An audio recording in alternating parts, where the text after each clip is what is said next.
What's happening, guys? Today's episode is brought to you by Manscaped. Manscaped are the best male grooming products on the planet. They've only just launched in the UK.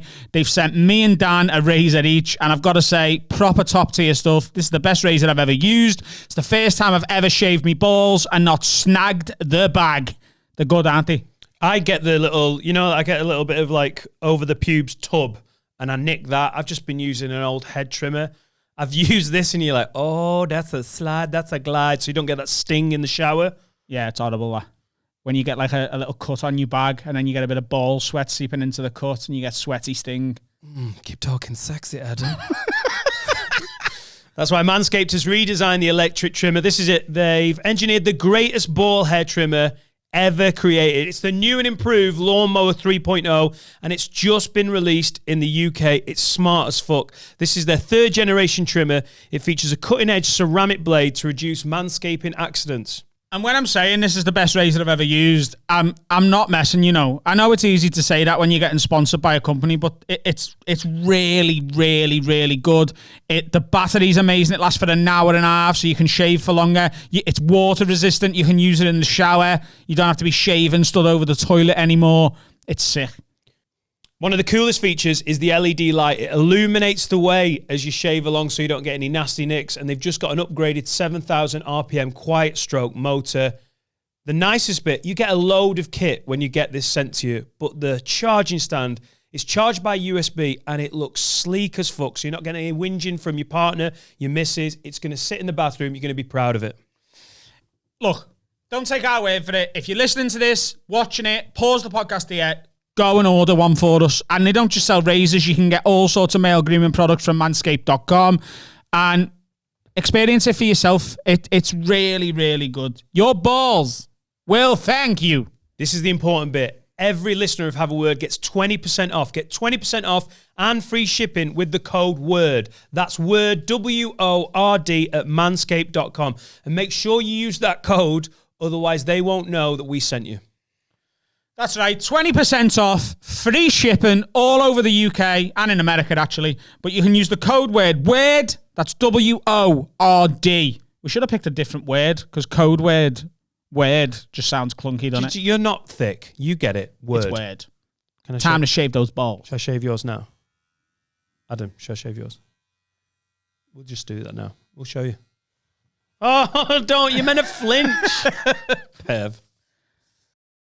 Oh, it's time for part one with Adam and Dan. We've already done the part with a guest, but we're doing this in post, and that's okay because she needed childcare. It does feel weird to be like, yeah, this is the first bit, but we've already done the second bit.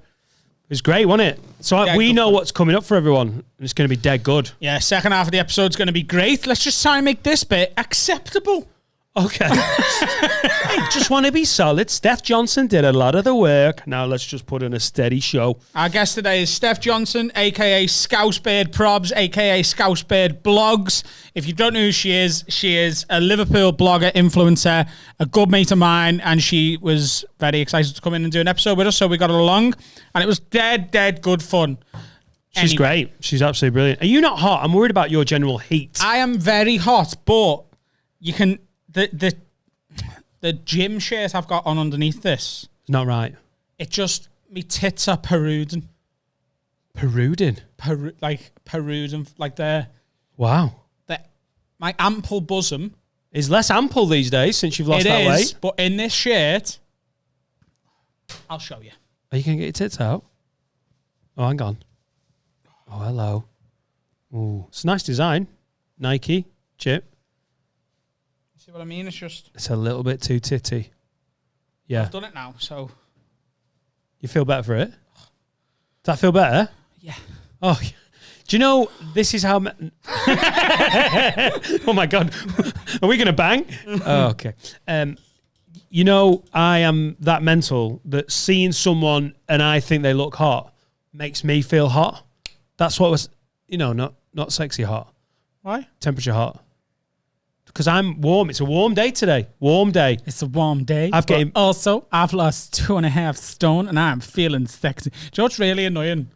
Like, I've now got to the point with my weight loss that I've lost 2.5 stone like a week ago.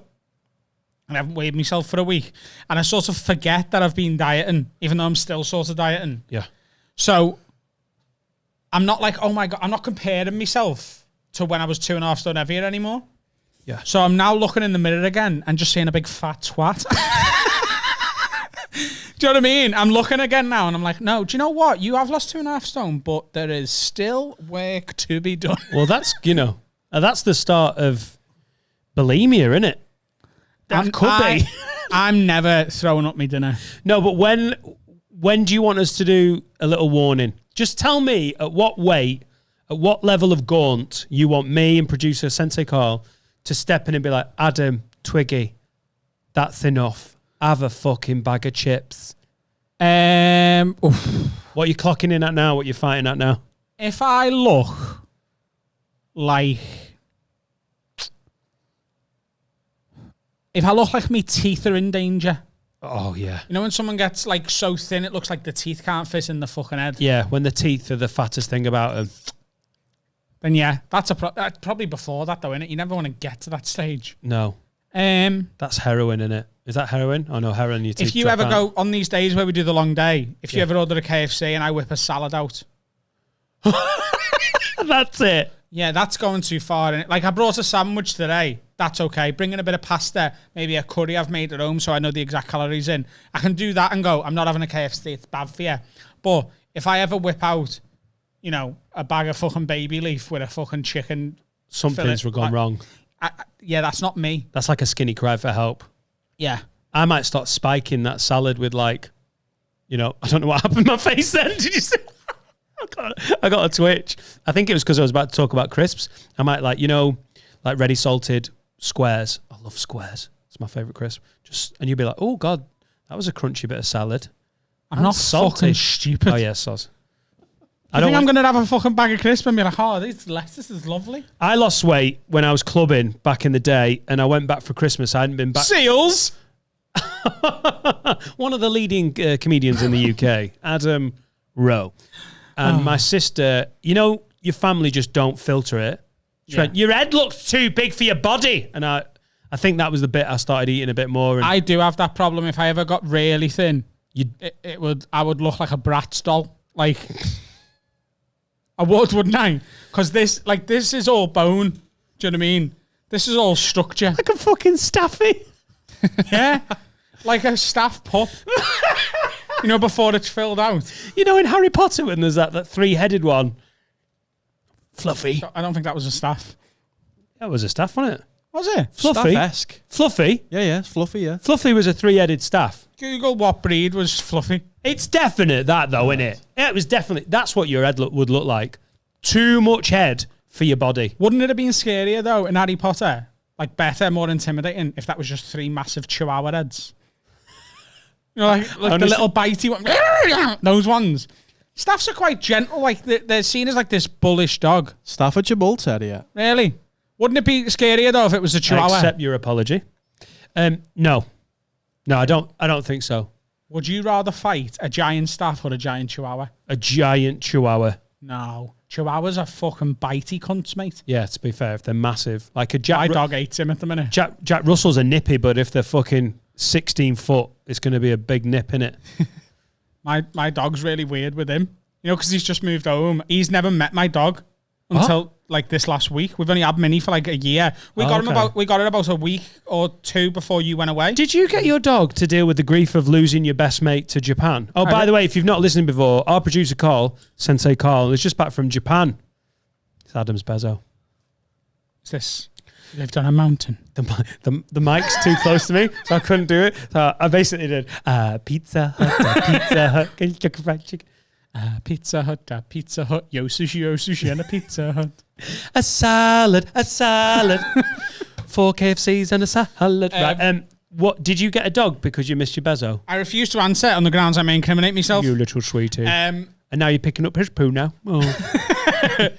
But he's come round to ours a few times since he got back. And the first time he came, the dog was like, you are not coming in my fucking house. Get out this house. Get away from my fucking dad. And then the second time he came round, she was a bit like, not happy about this, especially because Jade was there the second time and she's really protective of Jade. It's only a little fucking rat thing, right? Like, yeah, go nowhere near my mum or me dad. And then the last time I took him, barked a little bit when he come in. And then started licking him, like kissing his hand, like, no, I'll let you be here. You're all right. You're with me, Dad. You're being dead sound. And then he stood up and he went to go and get his car keys from the dining area table. It's not a room. We haven't got a dining room. We've got a fucking table at the back of the living room. Here is the dining area / kitchen / living room. You can lean over to it from the fucking couch. But have I told you my dog's got her own bedroom Yeah. under the stairs? Yeah. So she thought he was going towards the bedroom, and fuck me, you'd have thought he was trying to fucking bum me. Wow. Wow. Just because you were heading towards the... Shouldn't have stood right in front of her To be dinner. fair, you are a weirdly big cunt. That's honestly... I know we're meant to be like, oh, dogs. But if you stood up too quickly on me, I'd be freaked out. You look like you're not as tall as you definitely are. You're one of them people when you stand up, you're like... No, it's the other way around, you know. He looks taller than he is. He thought he was fucking 6 foot. When you went to the toilet before, when Steph was here, you know, before the episode, he was saying, oh, I'm 5'11", so you might want to judge the height of the camera for Steph based on that. Steph was like, I'm 5'9". She's taller than him. Steph's 6'4". He's 5'8", and he's just been lying on his fucking... He's one of them that in my head, I've not seen Carl for a while. He's been in Japan. You know, Adam's been upset. Started a podcast with me just to get over the grief. But the other day when you were studying, I was like, I nearly said, have you grown? Like, and in my head, I'm like, no. The growth spare's at 28. Because he's 28. I know you're like, I'm older than you guys, but you're not that way. Hey, tell you what, lad. You've grown. You've thickened out, haven't you? I'm a bit wider than last time we saw. Probably you saw me. Probably. Oh, hey, babe. Honestly, we're all a bit self-aware, aren't we? Noodles put weight on you. Don't We're all a Hey. bit self-aware. Is there fat Japanese people? Genuinely one of the biggest things I've noticed to being home is how many fat people live in this country. Sorry if you're fat and listening, but genuinely in Japan, I'm fat and listening. Go on. It's very rare. They kill him. Yeah. Well, I'd noticed, like in films and that, you never see a fat Japanese fella unless he's wrestling. It's true.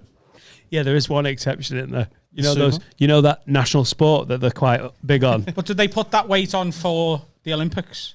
Are they walking around for 4 years, fucking ripped, and then it's Olympic time, and they're like, By the way, eyes. It's never been an Olympic event Sumo wrestling? until this year. Yes, it has. You've had that conversation on the pod. Around We've had it on the episode pod. 20 odd. It's never been like Japan competing for the sumo gold medal is fucking ridiculous. It's like the UK or basically the West Country trying to get Morris dancing in the Olympics. All right, lads, I think the British team's pretty good, quite diverse. 2 lads from Yeovil, 1 from Exeter. A ding, da ding, ding, ding, ding. It cost it was like a. You know when the Olympics is in somewhere like Japan, they're like, all right, you can have that. You know, give yourself one I've nonsense seen sport. sumo wrestling in the Olympics before. Basketball's in the Olympics. That's just for Americans, isn't it? No, played all around the world. Yeah, but come on. Basketball is Japan's second most popular sport. And do they ever win the Olympics? No. The Yeah. Americans trounce it. That's the same as sumo wrestling. I bet you there's someone in fucking Nepal who's sick at sumo wrestling. Yeah, But he's not winning gold, is he? No, he's just. But then it's not an Olymp. It's more a professional sport. I think you're getting a bit whipped up by the Olympics. Sumo is like their Champions League, isn't it? They are so big on it. Oh, It's yeah, huge. they don't have footy in the Olympics, do they? Oh, snap. They do. You need to get over the Olympics. Sumo is like a professional sport in Japan. It's big time. It's like I'm mental. No, It's you're like right. boxing, isn't it? Yeah, sumo to them is But you keep naming things that are in the Olympics as examples of why it's not in the Olympics. Adam, we've taken. Listen, we Google this for us. Fucking hell, it's literally like being on Rogan, isn't it? Jamie, pull this shit up. We just when was sumo inducted into the Olympics last year? For this year, There wasn't an Olympics last year. yeah, but it would have been inducted. It's such a nonsense. Go on, Carl. What have you got? Carl's pulling up the info now. But it is away from the Olympics. There's a big money thing, isn't it? See, it says no Olympics, no Paralympics, which, yeah. You can't have You can't have Paralympian sumo wrestling. Why, Dan?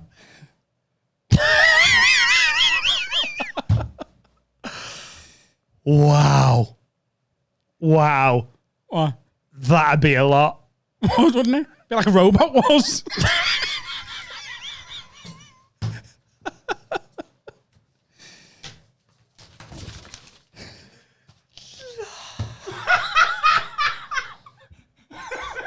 I nearly didn't say it. Did you? I thought there was a little pause. Oh my God. I tell you what, I don't know. This lad that's in Paralympic fucking sumo, he's fucking cheating. He's got a really heavy wheelchair. Fucking loved Robot Wars. Like a Hummer. Like a Hummer with just a disabled lad on the top of it. Like, yeah, this is my wheelchair. Was Robot Wars a thing in your era? Fuck off. We were dealing... Why are you talking at me like that? I'm 39. What you're looking at me like? Could you deal with Robot Wars? You know, when the Spanish Armada was happening? God, you got to watch out for that. No, but was it a thing? Yes, mate. My generation invented Robot Wars. Okay. Wooden. Well, that's what I was about to say. I built a robot and was begging me dad to try and let me go on it. Do you know what I've done? This is God's house. I got a remote control car, put a cardboard box on it, and shoved a steak knife through it.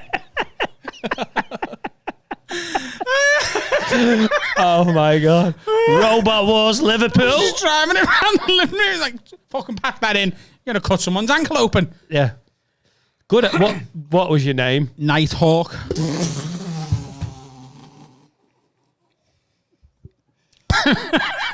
Nighthawk. Yeah. You made it sound like a fucking gladiator. Yeah. Nighthawk. What was the special move? Stabby ram. I couldn't really. I had, me engineering skills were not at a level to be like spinning anything. So Was the knife sellotaped on? No, it was stuck through the cardboard, so it was stuck in the cardboard. You know what I mean? Yeah. Like the handle was within the cardboard still. I did have 3 knives on it eventually. First draft was just one out the front, and then my dad was like, "You fuck from the sides there." So, wow. And they didn't accept. Did you send it in? How did you apply for Robot Wars? you used to have to ring them up, Old school. ring them up, and go, Hello? "What's the robot here?" Robot Wars. I actually did really want to go on it, and then my granddad, who was an electrician, was like, I'll build one with you. And I think we got like 5% into doing it, and then I got bored and never did it again. And you chopped his foot off. No, we didn't use the knife one with my granddad. He was actually going to really build one. He was into it. Like his grandson wanted to do something with him. He was made up. And then I got bored. But yeah. And it's sad that didn't happen. Nighthawk. I can't remember what we're talking about. Sumo. Paralympics. I'm talking about sumo. Sumo wrestling. Genuine question. And I know I know what we're on about, and I know we're talking about. Nope. What? Nope. What? I'm putting that thought back in my head. No, you can't do that. No, but genuinely, say, is the Paralympic boxing? Because boxing is an Olympic sport, always has been. Is there Paralympic boxing? Because I always got confused by the Paralympics. Because... Why are you looking at me like I'm about to end my own career? I know, because you gave me that exact look, exactly, and that's literally part of the reason I went, nope, not saying it, because a thought popped in my Is head. the Paralympic boxing? There is Paralympic boxing. So, boxing. are the disabilities scaled in the Paralympics? I've never watched it. Like, I've never understood, like, if you're like a sprinter, if you're 100 meters, Yeah. is everyone in the final like got the same disability? There are now. I am talking out of fucking turn. So someone will be watching or listening, going, "Guys, what are you on about?" But I think it's like that's probably not the right analogy to use. You know when you're buying a second-hand car and there's like, Cat C and Cat D. I think that's how it works. I think it's a bit like that. Like, So there's like, we're playing like fear for each other's career tennis. so there's like disabled, proper disabled, and proper disabled. Fucking hell, lad. Well done for being here, disabled. Get the gloves off him. Give him a fucking bronze for turning up.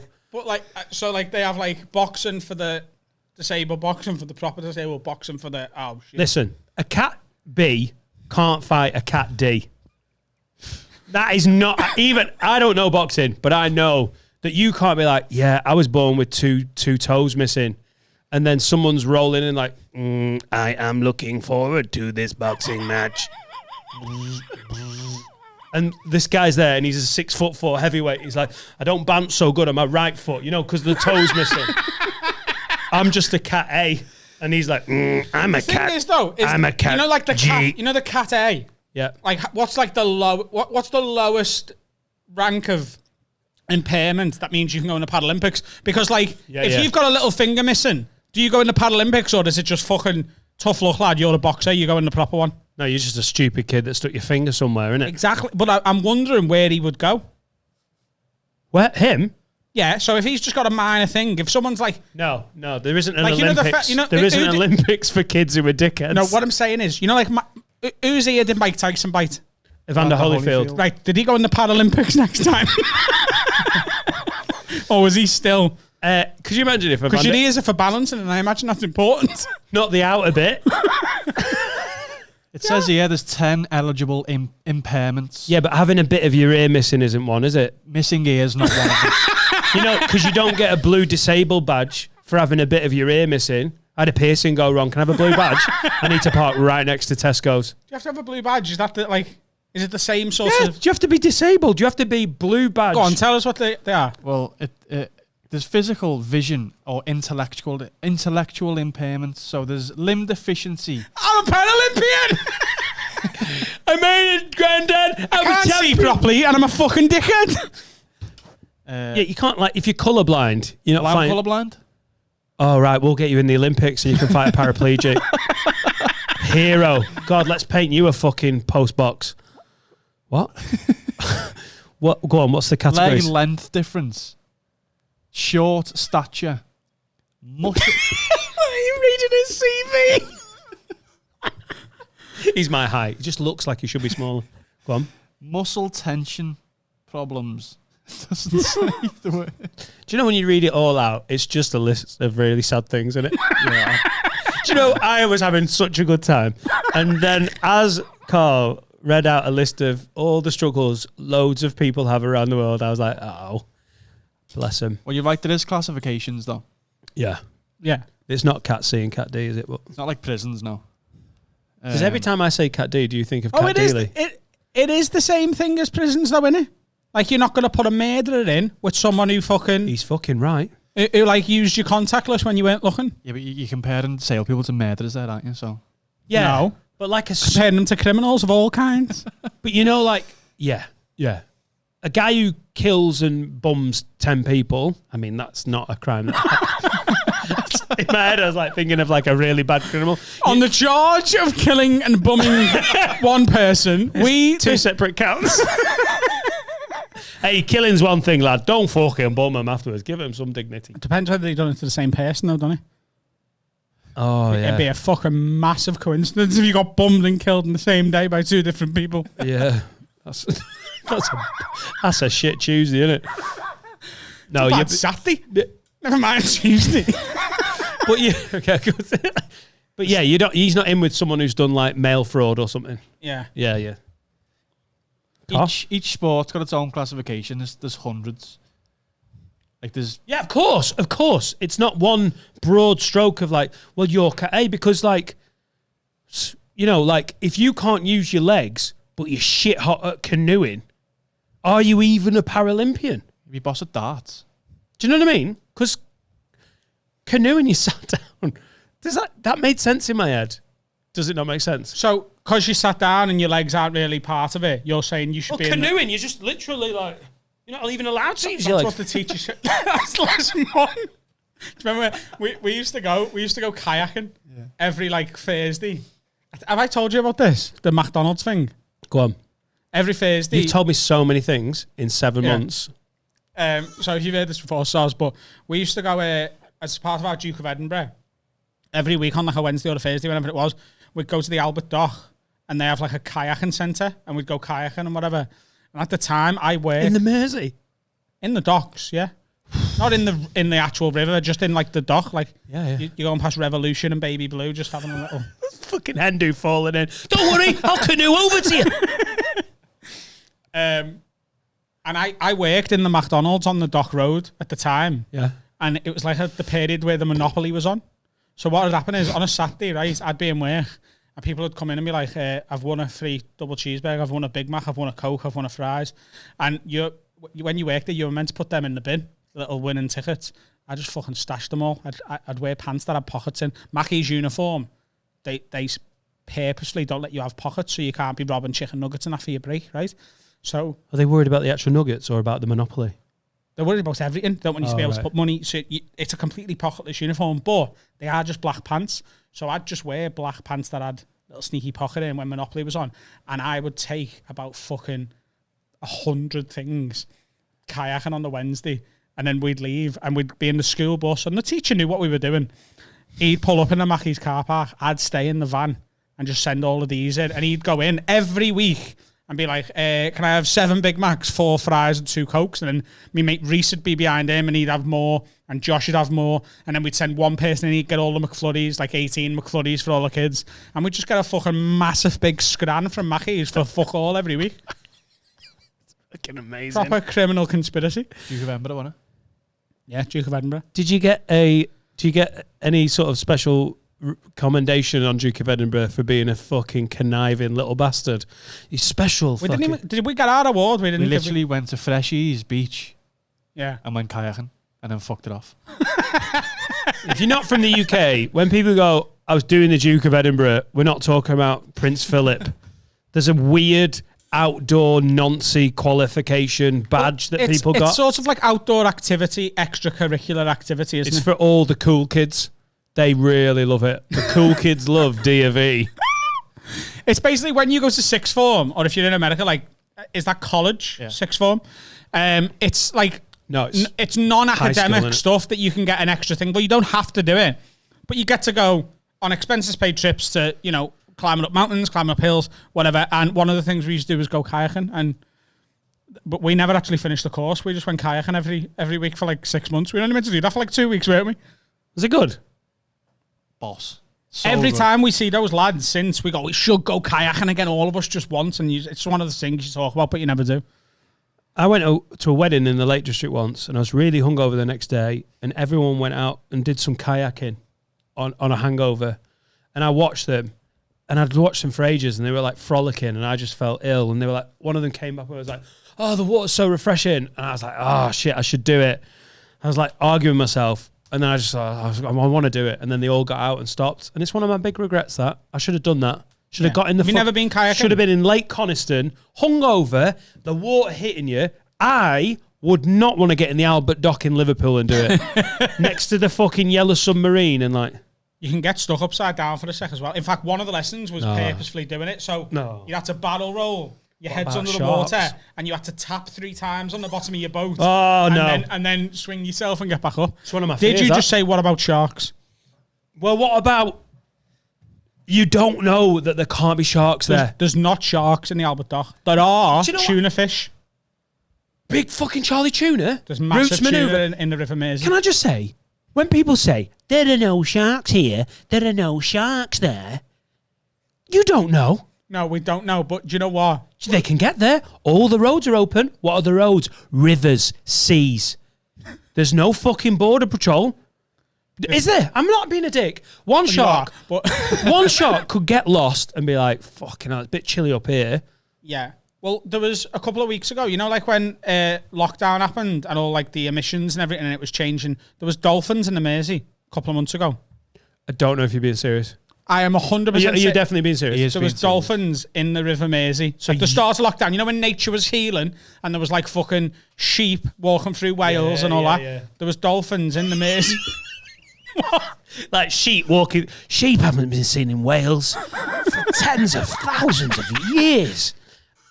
How do you know that a shark, if a dolphin's having a fuck around on the Mersey, how is a shark not just coming out at the look? No, it's not that it can't happen. It's that you're hedging your bets, aren't you? Do you know what? I'd go to Go Ape in Delamere Forest because I'm pretty sure there's not going to be a fucking brown bear there, but it might happen. So this is my thing with Delamere Forest and the brown bear. I get the reasoning, but that brown bear has had to hide away in a container of some sort of trawler or massive container ship, come over from North America, get out at a port like Liverpool or Portsmouth, then get to Delamere Forest using what, I don't know, hitchhiking. I don't know how bears would do it, public transport. What if it's a shark can just fucking swim from where it was swimming to the Mersey, and I'd be the dickhead who, right, we're going to do the upside down kayak now. Okay, Dan Nightingale, you ready? Yes, sir. I'm ready. Do you know? They'd flip me over, and my fucking head's gone because a shark bit it off. How do you know that there's not a brown bear in Delamere Forest that's just been hibernating for fucking ages? Right. Yeah. Okay. Good point. And dinosaurs. Dinosaurs. There could be a T-Rex. Yeah. There isn't. Yeah. But do you understand what I mean? If you're scared of sharks or underwater things, that's some serious shit. Underwater things. Yeah, fish. Fucking sea monsters. Jellyfish. I know we're sort of doing a comedy podcast and you're sort of all like, oh, it's jokesy. There could be a shark in the Albert Dock. There could be. I mean, you're far more likely to get fucking twatted by a woman from Wrexham on a hen-do, but... I'm willing to take the risk that there isn't in order to have the fun of kayaking. Yeah. Like, there could also be, when you get on a plane... Snakes? That's where my head right. There could be venomous snakes on the plane. Snakes on the motherfucking plane. There could be snakes on the plane. There could be. There could be. Dead easily as well. But spiders could be in the fucking fruit thing at Asda. That's happened before, hasn't it? Yeah. Where they fucking roll on a banana and they're like... And they Here's my point. There's people who check planes and they're looking for what? Terrorism, sweetie wrappers, and snakes. Oh, okay. So they're looking around. If they see a snake, they're going to be like, there's a fucking snake there. Better get that snake off, cancel the flight. I don't know. Yeah. Spiders in the Tesco. Yeah. I can see. I'm reaching in, I can see. There have been spiders. I cannot see under the water anywhere. There have it's been freaky. Venomous spiders on the fruit in England more times than there have been sharks in the Albert Dock. Were you asked about sharks? I'm terrified of the water. Yes, Carl. Doesn't get a wash. Why he's growing so much? I'm terrified of water. Open water, you don't like it. Yeah, like the doctor. You don't mind the bats. No, that's You'll go on a water slide. Yeah, I'm fine with water, but I mean like deep water, like the sea, or like a big lake. Or Albert Dock. Me. The Albert Dock, yeah. I couldn't jump in. I did jump in because I was with the boys, but I couldn't do it now. You're not meant to jump in. You are meant to jump in. There's signs saying don't jump in. Yeah, not in this bit. This bit there's signs saying go ahead, lad. Go on. Get in there. It's a sign like that and it says go ahead, lad. Knock yourself out, but don't knock yourself out. Knock yourself out in brackets, figure of speech. We should do a fears challenge. You know, we were talking about the 100 episodes, coming up to 100 episodes. Yeah. We should do a fear challenge. I'm not going to Alton Towers. Oh my God, I'd love you to. It'll be horrible. I'd love to see you do a little bit of wee on the teacups. I can do the teacups. It's the fucking wazzy ones I don't like. Do you think, we talked about swimming with dolphins and everything. Do you think for a podcast they'd let a 39-year-old bellend swim with sharks? Where would we do that? Mozambique. Sea Life Centre? I don't think you can just get in the pool at SeaWorld, the Cheshire Oaks. Do it in a dock. What are you scared of, like, locally? What do you mean? Out of the water? Yeah. You just mean general fears? Yeah. Oh. Well, I'm not going on Nemesis in the Albert Dock. Well, you mean what are your realistic fears? Yeah, what could we do for your fear? Heights do make me a bit jittery. We went to Blackpool Tower a couple of years ago. They've got a glass floor. I can feel it in the bumhole. Right, but we were with my, at the time, 1.5-year-old child. Can you see what I'm doing? And I've tied myself to the chair. I can't. Right. So you're at the top of the Blackpool Tower. Fucking no. And there is a glass floor, and you can see all the way down. And I was like, oh, and Laura's like, are you feeling that weirded out? I'm like, yeah. Because there was only about half a dozen of us. It's quite a big space. Put Etta on the floor, and she just walked out onto the glass floor. And she was looking at us like, yay, we're in a room. And I was looking at the most important thing in my existence ever, through a floor that she was on top of, onto the whole of Blackpool in the ground. And I was like, Laura, pick her the fuck up. It was freaking me out. And it was just her going, Etta was like, la la. She was looking, but she was so young. She was like, I don't know where the fuck I am. Does that freak you out? I can't. I feel sick. Oh God! Sometimes he loves rinsing me, and I like being rinsed. I like rinsing each other, but I also love it when we make this connection of like, yes, mate. It's horrible, isn't it? About sort of, you're not going to fall through it. Must Freaks be you out. 10, 15 years ago now. Me cousins went to, like, I can't remember where it was. I don't know whether it was like New Brighton or Blackpool. It was somewhere with like a fair thing. Might have been like we were camping in Wales or something somewhere, and there was like a haunted house, right? But it was like not a children's one. It was for sort of teens and adults. So it was scarier than your average, I've got a mask on. It wasn't like that. There was a few things that scared the shit out of me. And one of the rooms you walked in and it was almost pitch black, but the floor was like a TV screen, and it looked just like wood on you, or like plastic on your floor. Yeah, and then literally it played a video of it opening up to like, and I jumped and held the floor. I dropped and went, and I let out a noise that is acceptable out of a banshee or a 5-year-old girl who's being abducted. Like, I was like, ah! What? How old were you at the time? Like early teens, mid-teens. Oh, that's a good way to lose some kudos at school, isn't it? Well, I was with my cousins, luckily, and they all just laughed, and they bring it up every now and then. Horrible. Still 15, 20 years later. Yeah. Remember that time? Oh, my God. Do you know that instinct, though? It makes sense, doesn't it? It makes sense because you're not meant to be that high up. That's why people stick on those VR goggles, and then something happens, and they're like, the person who's like leading the VR session has to grab them because they're like, yeah, the fucking dinosaur. Your brain tells you like, this isn't good. Fucking terrifying. But you knew you were in a room. But it was high up, so it could have been a big... Ah, right. Okay, yeah, so like, yeah. It was a haunted house that was like 4 stories high. It was tall as fuck. It wasn't just 2 or 3. It was at least 4, might have been 5. And it did this when you knew you'd been up like 4 flights of stairs. So we were on the top floor. So if we're doing a... Wow. Yeah, that's freaking you out just talking about it. Now tell me about Asian people. What about them? I know you fear about them. Talk me through them. I just think... You were meant to go, hey, you're not meant to start explaining. I just think they're up to something. I don't know what it is. I've got no proof yet. No, that all joking aside, that's not how he feels. But about Russians, it's exactly how I feel. You feel like Russia's up to something? Fucking horrible. And I can say it because they're white. What you said. How would you react if, like we've got a Patreon page? Why not plug it now? If you love this podcast and you want an extra episode every single week, you can go to patreon.com/haveawordpod. We get an email saying you have a new Patreon and it shows their email.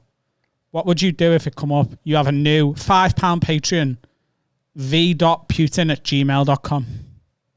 That'd be so Vlad, wouldn't it? Yeah. For not going to the £10.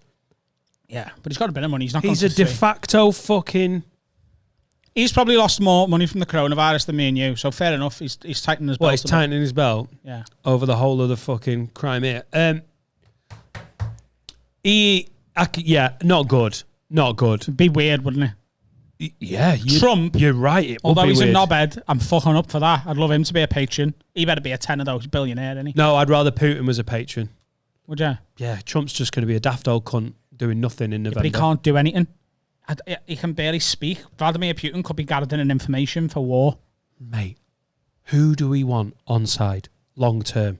Vladimir Putin has just changed the constitution of Russia so he can now be in power for another 10 years.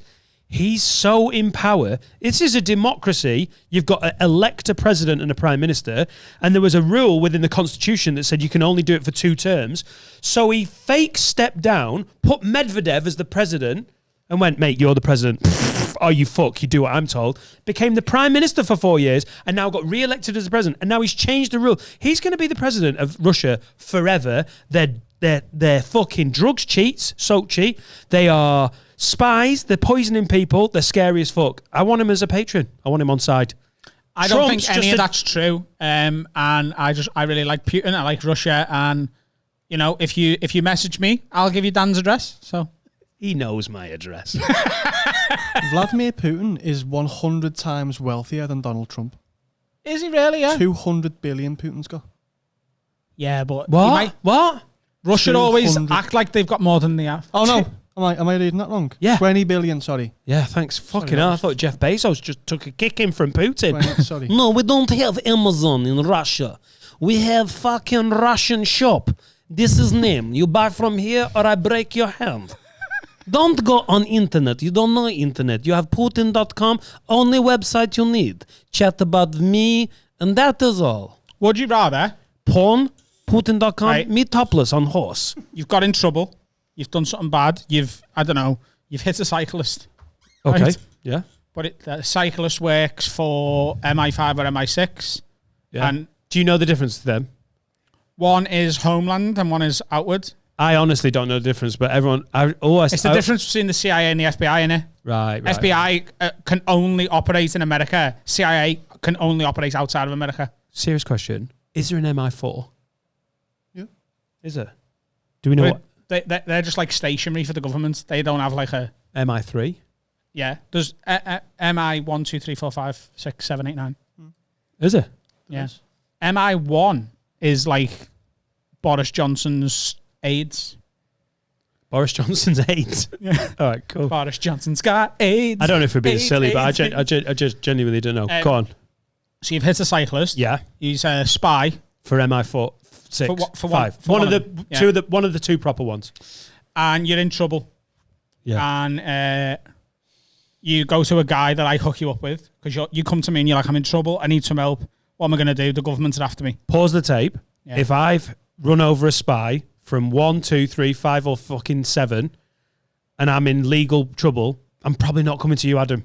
Okay, but in this analogy, you are. Do you think I'd wait for a podcast like got legal issues, might be going to prison, but I wait till it's on the episode? So who would you go to? Because you can't go to a lawyer. They're in the pocket. You've got to come to a confidant. You've got to come to a friend. Yeah, you are my friend. So you ring me and you go, All right, can you lad. come meet me? We meet in Delamere Forest, right? What, with the bears? Yeah. Right. Right. I'm wearing a Just shark suit. away You're wearing a dolphin suit. Away from water. Yeah. Right. And you go, look, I've killed a spy. Didn't mean it. Hit him in my Volvo. I need to get out the country. Do you know anyone? And I'm like, yeah, I know a guy. I put you in touch with a guy. And he's like, right, I can get you one of 2 passports. You'll have to be out the country within 24 hours. Otherwise, then you'll be tracked. Do you want to go to Russia or China? Fucking hell. They're your only 2 options where you're going. Easy. Who's your fucking... Easy for you. Tell us. Hang on, Carl.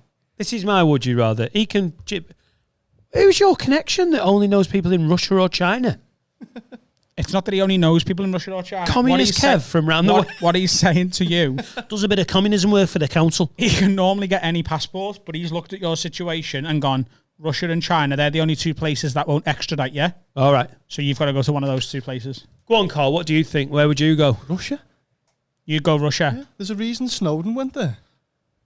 Oh, yeah. Is there? Well, it's obviously the safest place. Because it's snowy there as well, though, and he wanted his name to match.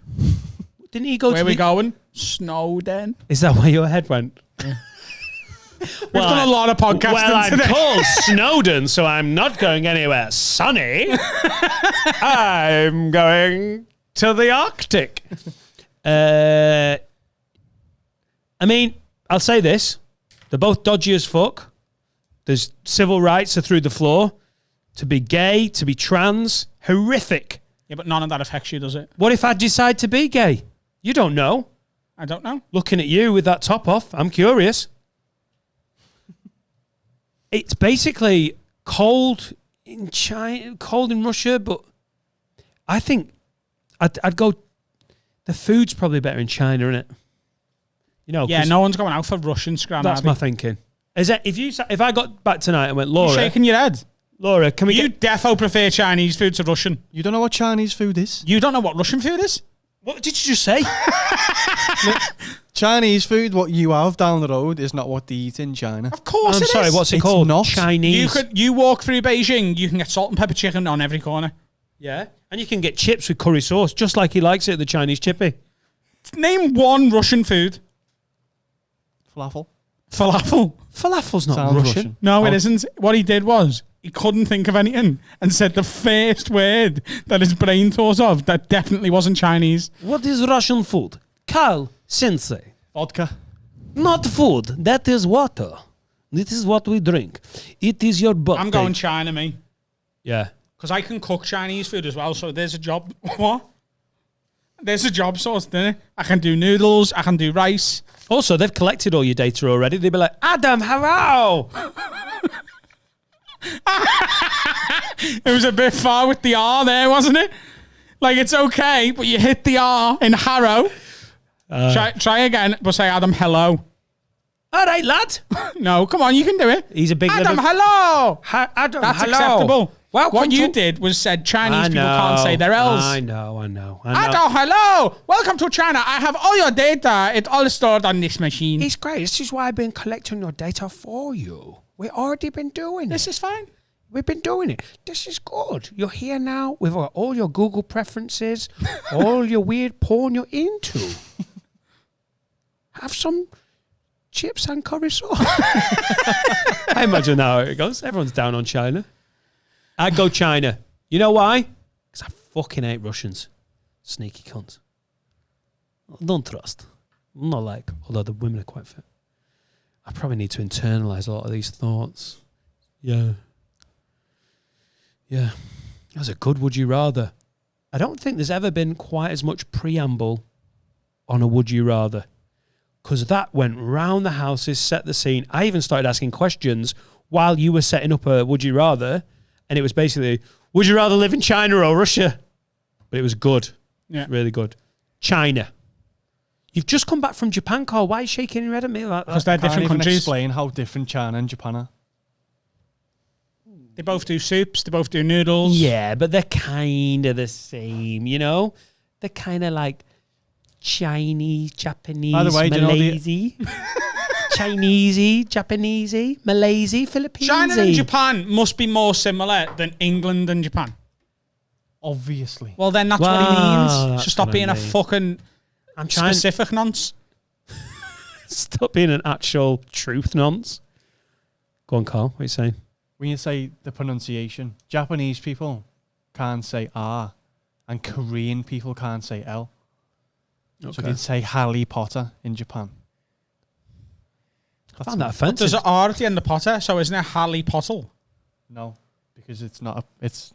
Do you want to go there? They can't roll their R's. Oh, God. Yeah. Carl's been travelling. Yeah. Oh, no. Carl's lived abroad. We've just been in Runcorn. Have you ever been producing to a Japan? hit Because podcast. actually they don't say it that way. They say it this way. No, so it's actually English. I've got an English language degree, and the R at the end of Potter is unvoiced. Potter. unvoiced. Potter. Unvoiced. You're Yeah. not saying R, are you? Potter. Potter. Harry Yeah, you are Potter. if you're from Yeovil or near Exeter. Potter. There's not many Yeovil people in Japan. I love Harry Potter. You're not saying R.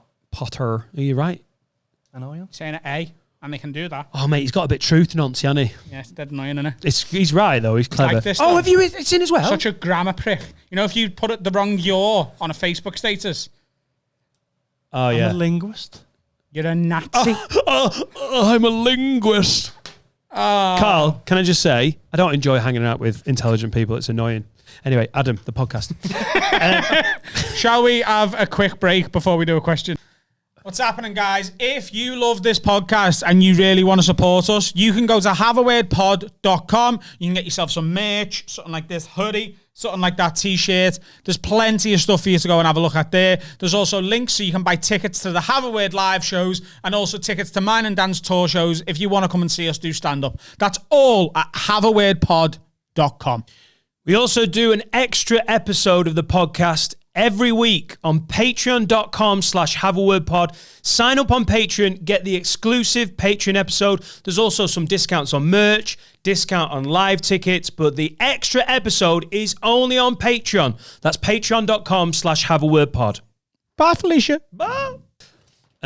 Also, I've got to drive towards Wales on a sunny Friday. Balls, as all the fucking caravan pedos. Oh, I'll have some lovely time in North Wales in my caravan. That's why I voted for Brexit, because I didn't want to go anywhere. apart from Wales. Right. Adam, Dan. Oh, by the way, you have got way too many compliments on your sultry voice. Have you seen it? Yeah. Have you seen it? Dead annoying, isn't it? Do you know what? It's just worse than mine. Defo. No, it's not. He's like, oh yeah, I've just been Sensei Carl. You're all right. I'm a linguist. La, la, la, la. Sound like John Lynn. Linguist. Linguist, yeah. Linguistics. Someone who loves pasta. Fucking Finish hell. it there. Mate. Get one of the It's linguini linguistics. get one of the air Pasta papers. get one of the air cons on him. He's getting hot. Trying to make my nation dough. My donation of battle rap is pasta's papers. Time to pay your pasta papers. You don't know what I'm talking about, but he does. Adam, Dan, come on. What have we got to do to get one of these orange hoodies? I've seen Dan wearing them on the videos, and I'm a bit envious. Giz one, la. Nice one. It's from Dan Pugh. Oh, are you saying you mean the orange hoodie I had on earlier, which will be on me in the second part of this episode? Will you go and get that, and we'll do... Can we come up with a competition now? We can't do that. We can't come up with a competition on the fly. Can we not? No, we need to actually think We need a about good one. Do we need a Yeah. good one? We need it to be... Carl, will you put your linguistic mind... You're an intelligent person. We need a good competition for We're the going to hoodie. do a proper competition to win. We only got 3 of those hoodies. We got one for me, one for Dan, and we got a spare one, which is an XL, but if you put it in the wash, it'll go down to a large if you put it on 60 degrees. So... And if you put on 90 degrees, you can wear it and you be a little person. So we're going to do a competition to win that very soon. We understand that everyone wants the orange one because they're the ones me and Dan wear. We're going to do a competition to give away the only one we've got. And then if there's still a demand there, we're going to look at doing a very, very limited run of the orange hoodies in the next few months or whatever. If you want a different coloured hoodie, there's still some available at haveawordpod.com. There's loads of merch there, t-shirts as well, all different colours. I had a message on Instagram yesterday saying, let me know when the hoodies go back on sale. There's still some left. Go to haveawordpod.com. We have got some questions left over from the Patreon episode we did just the other day. Mate, the Patreon episodes have become a Q&A. And for the last 2, we've had a bevy of questions. It's almost like if you become a patron, you've got like a direct line. Like on a normal episode, we've got thousands of people listening. On the Patreon, we've got 500 people listening. And if you ask a question, but we got so carried away on the last 2 episodes. Fuck me, this week's was, I laughed a lot. The Patreon episodes are becoming, because we're also a bit naughtier on them, aren't we? We say the things we won't say on these. We talk about things that we can't really talk about publicly. They're becoming a proper little insiders club, but It felt like we had a spliff. Yeah, it felt like we're all just like off our fucking tits. The Lemo Man. All I'm Lemo saying Man. is, I want to do some of these questions because they're good and we're not going to get through them all. We did 1 or 2 questions and then we got carried away and we were having such fun. So, Chris Townsend. Oh, Base Base Jedi. Jedi. Who is a Hall of Famer, isn't he? Yeah. Does it feel like the circuit has changed as you were returning? Have you noticed many comedians fall by the wayside because of this?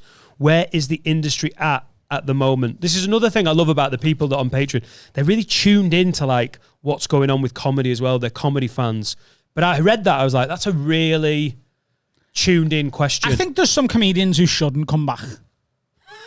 And the list is, here's a pen. I just think there's quite a few who've had their day and we're struggling anyway and just need to get a fucking job now. Yeah, but they probably are. The state of it is, comedy is in a massive flux, which is frustrating because pubs are allowed to open. My mate was at a pub with a fucking quiz in the corner. There was a bloke with a microphone talking over the PA to a people all facing him in a pub. Give me a fucking break. Open comedy clubs. Maybe you don't have to open the Grand Theatre. I'm doing a gig your in town. Manchester on Sunday. I don't know whether it's indoors or outdoors. I just know it's at bar... Is it bar 51 in the Northern Quarter? Right. Let me just double check this. It'll be outdoors. I don't think it is. I think it's indoors. Okay, is that something? Bar 21 downstairs. That can't be outdoors. Downstairs at Bar 21, the Northern Quarter. It's called the Comedy Vault. It's this Sunday. It's free entry at 8 o'clock. Very, very limited seating available. But if anyone's in Manchester that wants to see me do stand-up, and a good friend of the pod, Rob Mulholland's doing 10 as well. This is going out on Monday, though, so... Oh, yeah, shit. I did a gig yesterday. How was that gig yesterday downstairs? Oh, I imagine it was okay. You smashed it, I heard. At least now we can't get the gig shut down. Fucking hilarious. That was so funny. But yeah, I feel like there's going to be comedians who've got a job and realise that their life is more comfortable in lockdown. There's going to be comedians who can't have had savings, because even really successful comedians have struggled, because we struggle to, like, anyone who's a top circuit comic doesn't have an abundance of money. You're sort of living month to month on your wages as a top comic still. It's not like we've got thousands in the bank at all. If I didn't have this podcast, I'd have had to go to get a proper job in lockdown. This podcast has stopped us delivering for fucking Hermes. Exactly. And there's defo comedians who've now gone and worked in Sainsbury's or a call centre or something. And they've realised that they've got a comfortable wage coming in. They're not worrying where the next gig's coming from. And they might just go, do you know what? I'll do a couple of gigs every now and then, but I don't need it anymore. And I tell you what, the comedy circuit will be better for it. I'm not telling anyone specifically what to do with their lives or careers. I would never do that. If you feel the need to carry on just being a comedian and just want to do comedy, absolutely fine. I'm having a go at no one personally. But there's a bit of dead wood. There's a bit of dead wood. And also, there are a lot more comedians than there are gigs. We could do an experiment. I could post on social media now and go, I need a comedian for 150 quid next week. For one gig, I'll get 100 emails. Yeah. Which is insane. That ratio is just bananas, isn't it?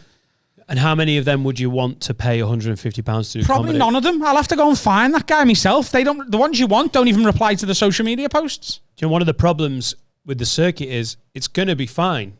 Long term, post-Rona, vaccine, all of this. It will be fine, the circuit. But the amount of time till it's fine is in question. Like, we thought we were opening up. We're not. We think maybe we're opening up in a couple of weeks. We might not. So the people who've gone and got other jobs, it's not like there is a set date of November 1st, all your gigs come back, all your income's back, all that audience just piles back into comedy venues. The circuit is going to be up and running.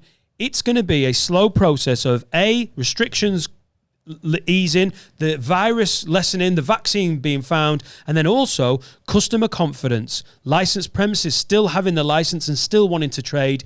Everything is going to happen gradually. And in that time, if you've gone and got yourself a job, do you go, just going to keep doing the job? Yeah, I think a lot will. I think a lot will certainly go part-time comedy. They'll keep their job and they'll be like, oh, comedy's just something I do on the side. Yeah. And I don't think that's a bad thing, because you get like less comedians applying for gigs. I think there's a lot of stand-ups who could do to have a part-time job even before all this happened, because comedy is an amazing career to have. It's an amazing job. It's unbelievable to perform and get paid for it. It's an absolute privilege. But it's also, there's really hard parts of comedy, especially when the work dries up, or if you haven't quite made it to be a full-time professional where you're earning, you need 500 quid a week as an adult. Like, especially, and that's like before you take your petrol and all that off. I'm saying, most people can't live on like less than a few hundred quid a week.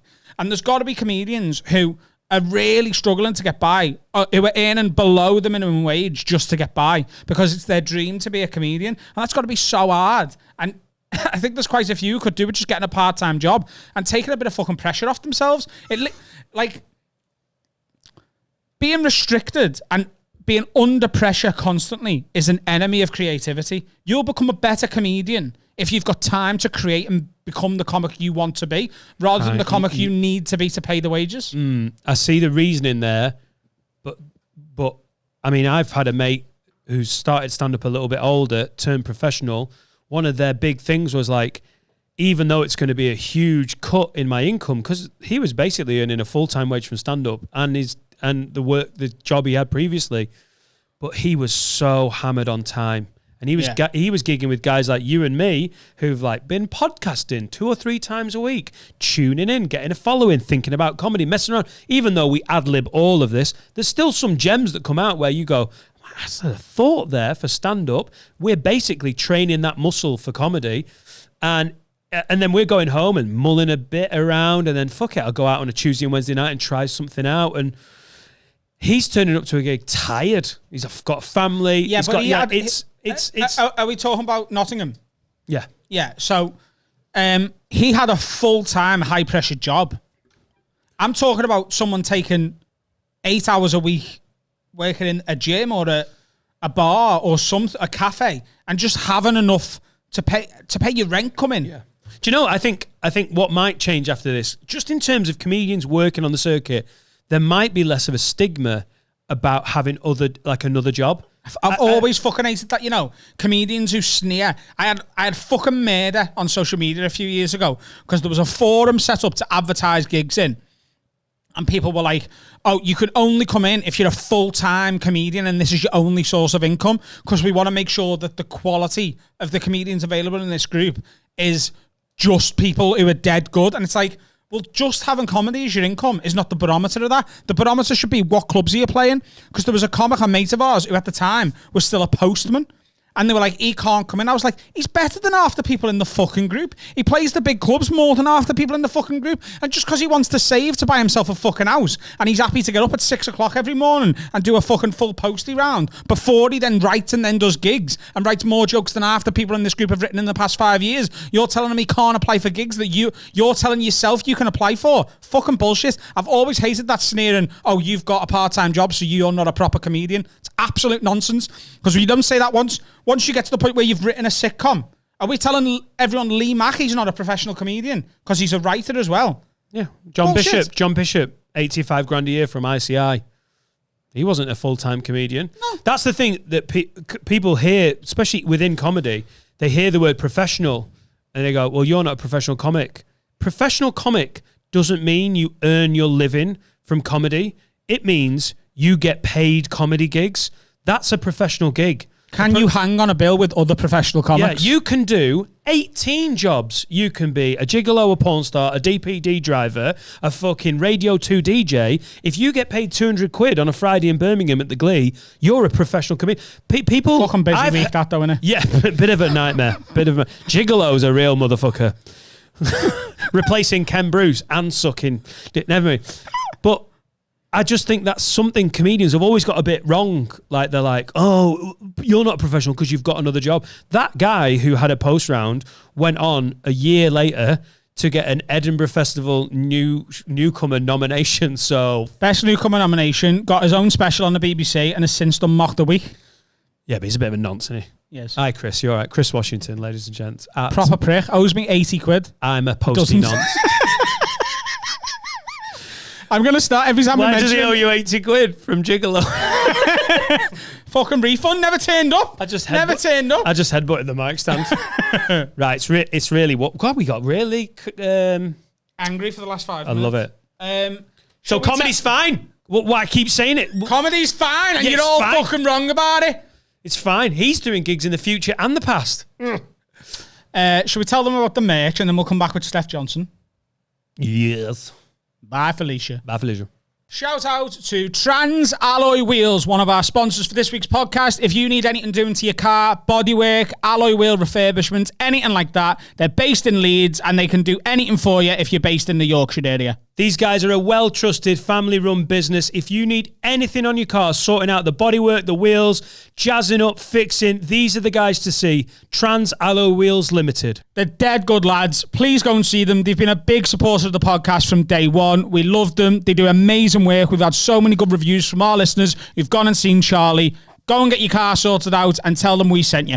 As Adam said, there's a massive list of things these guys do, and the best news is, as Have a Word listeners and watchers, you get 25% off everything. Make sure you let them know we sent you. You'll get a discount. They know we're sending them customers. Everyone's a winner. Now back to the podcast. Oh, what's happening? Welcome back. I've got to say back because we will have recorded the first bit later, won't we? You fucking could have left the magic around that. Well, I didn't want to. We're honest with our listeners, and we're doing the podcast arse over tit because of childcare, and I totally appreciate that. Mate, this whole podcast has been done around fucking childcare. Adam, can we start recording it too? He's like, I'm ready to go a little earlier. I'm like, I've got a fucking toddler with me, so thanks for coming in, Steph. Steph Johnson, aka Scouse Bird. Third word is It was Probs. Ours is formerly known as Probs, now Blogs. Now Blogs. I'm just Steph, though. Just Steph. I'm just Steph. You know what I mean? My mate People was think going, of me as this meme, but I'm just Steph. my mate was going, so who have you got on the next episode? I was like, she's called Steph. And she's got like a Twitter, and he was like, "You don't know who you're on about, do you?" I'm like, "Not really." Seems dead sound. Adam says she's brilliant. Seen her on Twitter. It's great.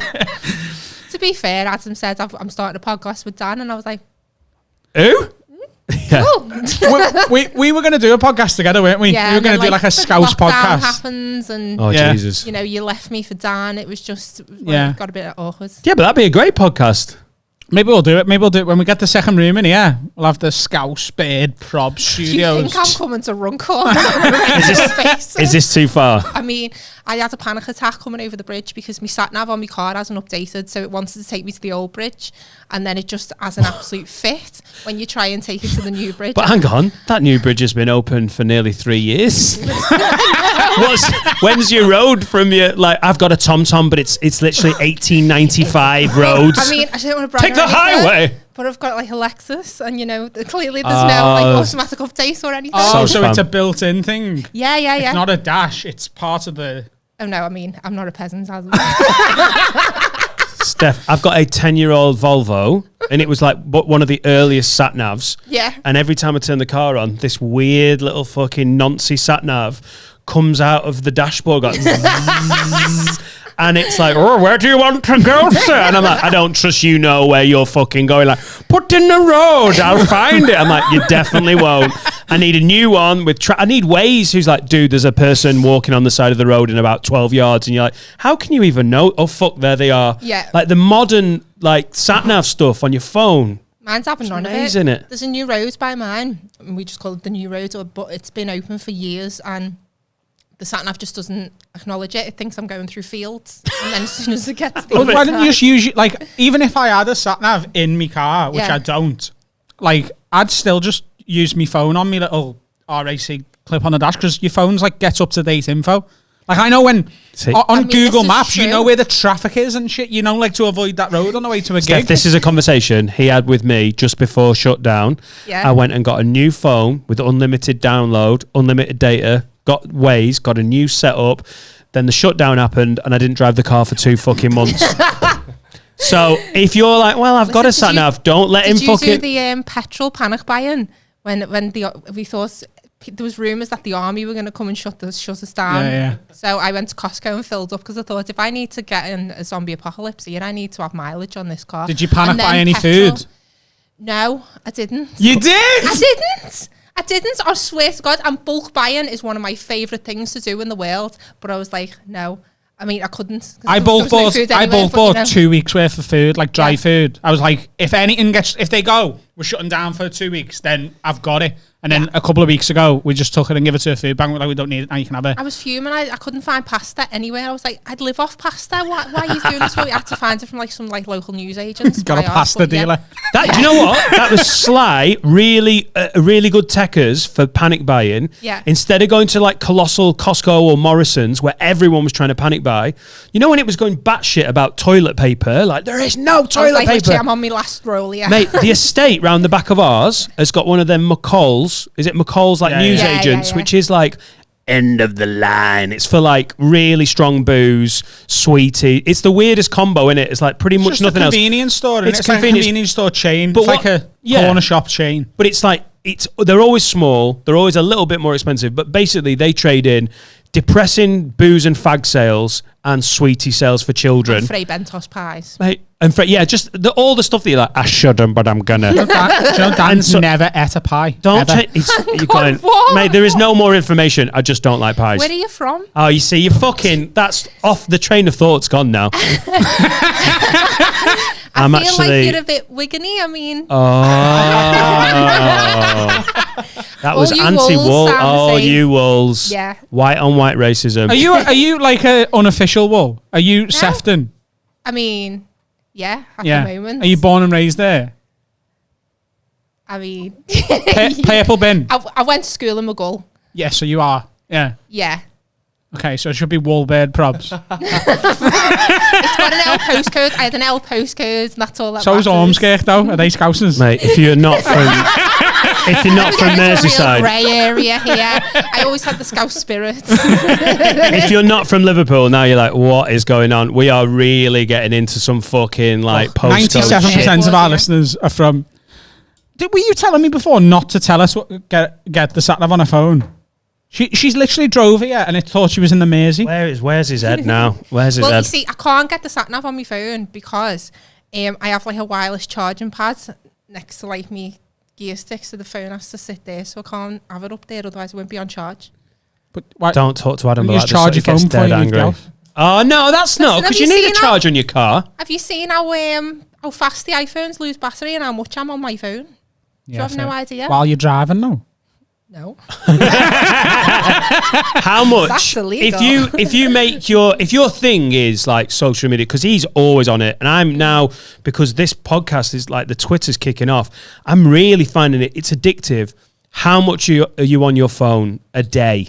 How much? Because you've got a massive Twitter, massive Instagram. Is that right? Yeah, I mean, how much is a lot?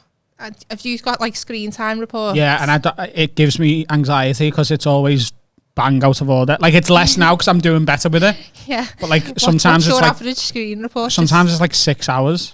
Yeah, mine's like that, between 6 and 9 hours. Between mine's just like that. It's between 6 and 14 and a half. But that's only, How many on hours do you spend a day in work? You're asking the wrong person though, aren't mean, you? look, Comedian, someone- 25 minutes a time. Because this is my fucking Someone big who day has of a work. 9 to 5 will be in work for like 8 hours, won't they? So, that's So just you're me only putting in a shift. you're only on your phone for an hour longer than a full day's work. Yeah, exactly. Amazing. So what, like, is there a point you're on your phone so much? It's work, isn't it? Yeah. Essentially, it's work. Is there a point where you're like, right, this app is for me? Like, what because my wife goes to work, works quite hard, comes back, and really, she's like, what she wants to do is be left alone so she can just go on Instagram she's like, I need 20 minutes to scroll through it. I'm like, you love 2 hours. Mm-hmm. Do you actually go on your phone and just enjoy just fucking about? Or is it all, do you feel like I am working here? Yeah, I don't really use it like I suppose like a normal person. Like I will just spend time just flicking through the 3 apps, the 3 main ones. The Holy Trinity? Yeah, the Holy Trinity What's of social that? media. Twitter, Instagram and Facebook. Oh, I thought TikTok might make it onto you. I'm not No. young enough for TikTok. I think TikTok's I've missed going, the boat isn't on it? that. Yeah, the news. Trump's banning it. Yeah. You're not Trump's- American though, so you'll be Yeah, all but I right. feel like Boris Johnson's like just does what he does 6 months later. If Boris Johnson comes out and starts talking about TikTok, We get government Fuck policy me. from America the same way we get films. They see how it does in the box office over I there. mean, it's 2020. Would it surprise you if Boris Johnson came out and banned TikTok? No. I don't You think know- anything would You surprise know, like me all the at this point. conspiracy theorists think like Bill Gates is like controlling the virus and that, and like he wants to microchip everyone. I think it's dead funny that like the government in America are about to ban TikTok unless Microsoft buy it out. And I know Bill Gates doesn't work at Microsoft anymore, but that's a conspiracy theorist's wet dream, that, isn't it? Isn't it just? Bill Gates is in charge of running the world, and now he's going to outbuy this TikTok thing, which is feeding info to the Chinese government. I've still got people now messaging me saying that coronavirus was caused by 5G. oh, for Still, the to love this of day. tits. Because I mentioned on Instagram like yesterday about everything smelling like the Dock Road because I had COVID back 5G in like now. March. And someone actually messaged me and said, yeah, but it's all caused by 5G because it was all installed at the same time. And I was like, The most annoying thing about those conspiracy theorists, they're like, yeah, but I'm dead clever because I'm not fucking like following the mainstream. It's 5G. You're like, you didn't come up with that theory. You just listened to another fuckwit. Stop Yeah. like treating like, oh yeah, I'm dead Do smart. your research, by which I mean Google exactly what I did. Fucking- So you had the Rona. I did, yeah. No pasta, then you got the Rona. What a I know, it's fucking what- nightmare. What a year. No, it was, I had a cough like the week before lockdown. Then, Hang on, did you have it? Or are you doing what everyone did where they're like, Oh, I here we had go. it me? no, I paid for I the sneezed private in test. November. Do you remember when I sneezed in November? Do you remember? There's No. loads of people doing that. Though, I isn't did there? it. I was like, I was knackered in I January. ordered a I was blood dead test and I tired. had the antibodies, so I genuinely okay. have had it. No, like- but Steph, I'm not joking. There was honestly, there was one morning I'd been drinking heavily the night before, and I just felt terrible. I just couldn't get out of bed, and I was coughing a lot because I'd had weed the night before, but it's Rona. Yeah, absolutely. No, but I didn't have the fever or nothing like that. I just had the cough, and then my sense of smell just went. Like I could not smell. I don't know. The fever reminds me of like something like I didn't have the fever. I don't know. I had loads of different fevers. I had like dick fever, but I didn't have corona. Sorry. Did you have the fever? It's quite playful, isn't it? So go on. This is serious because you've been ill, and I know it's coming back up. It's dead serious, and we're behind you. Don't we? I wouldn't say I was ill. I just couldn't smell anything for 2.5 weeks. Nothing from like a candle to shit. I couldn't smell a thing. And I think did you really test that second one? I did, yeah. I did try. Because at one point I was like, oh my God, I literally can't smell anything. So I tried smelling shit and I couldn't smell it. Hang on. Let's just park here for a second. This is like one extra. What's that, bro? Man, them, say that again. Yeah, what kind of shit? Stop. I mean, my shit, my daughter's shit, I just Do you sniff? Hang on. Were you getting like into the toilet bowl? No, just I wasn't like getting my head in the toilet Pre-flush, you turned around and went, yeah. Can I smell it? No. Hey, that is some of the I know you would like to think your shit don't think. It really didn't. And I know Cora has it as well because every morning she comes into bed with me and goes, oh, mummy, your breath stinks. And for 2 weeks she didn't say a thing. So I know she had it as well. oh my God. I'd love if that was like the official government way they test children. What's your mum's breath been like the past 2 weeks? Oh, sound? Yeah, she's fucked there, mate. Don't be sending her to school in September. Yeah, but kids' breaths stink as well. Like, they're like, do you know what? You don't think about it because my daughter's 3 and she's fucking beautiful. In the morning, she's like, nah. You're like, oh. She's like, Daddy, morning. I'm like, don't fucking breathe on me. Yeah, but when you've got morning breath, you can taste it. You can taste how bad it smells, can't you? The older you get. She was just like, she wasn't bothered for 2 weeks and then she went back to saying, Mummy, your breath stinks. I've just had a memory. Oh, God. When I went away with my dad, we went to watch the Italian Grand Prix about 10 years ago. And we stayed in like a little motel, went to got on the coach because it was like a coach tour thing and all the F1 geeks, all the Formula 1 bell ends. My dad, it was first thing in the morning because they was driving us to the track. My dad would have been, at the time, about 60 odd years old. And it was one of them really closed in little fucking like minivans, and he turned to say something to me. Oh my God. Oh, he could have taken a layer of skin off my face. The worst morning breath. You know when you're like, it's not just doesn't smell bad. It's like, medically, I think you need to see a fucking doctor because there is an evil inside your mouth, mate. And I was giving him chewing gum. He was like, oh, I'm not really a chewing gum man. I was like, Dad, you should be though. Just for the next hour and a half. When you're with someone and like they wake up in the morning, they're after a bit of morning hanky panky, and you just like that kind. You're just gonna have to spoon doggy. Yeah, but just role play. You could just role play. You're like I'm a sex worker, and you're a John. I want to kiss you. No kissing. Did you ever play the Comedy Cafe in London in Shoreditch? No. So Comedy Cafe is like a legendary London comedy club. It's great. The guy who ran it was a fella called Noel Faulkner, who dead sound, fucking mental. Had like a little click as well, little dolphin. And the first time you meet them, you're like, and he's got such a distinctive bad breath. And I'm not trying to slag someone off. That the other day I seen him comment on a Facebook post, and I smelt his breath.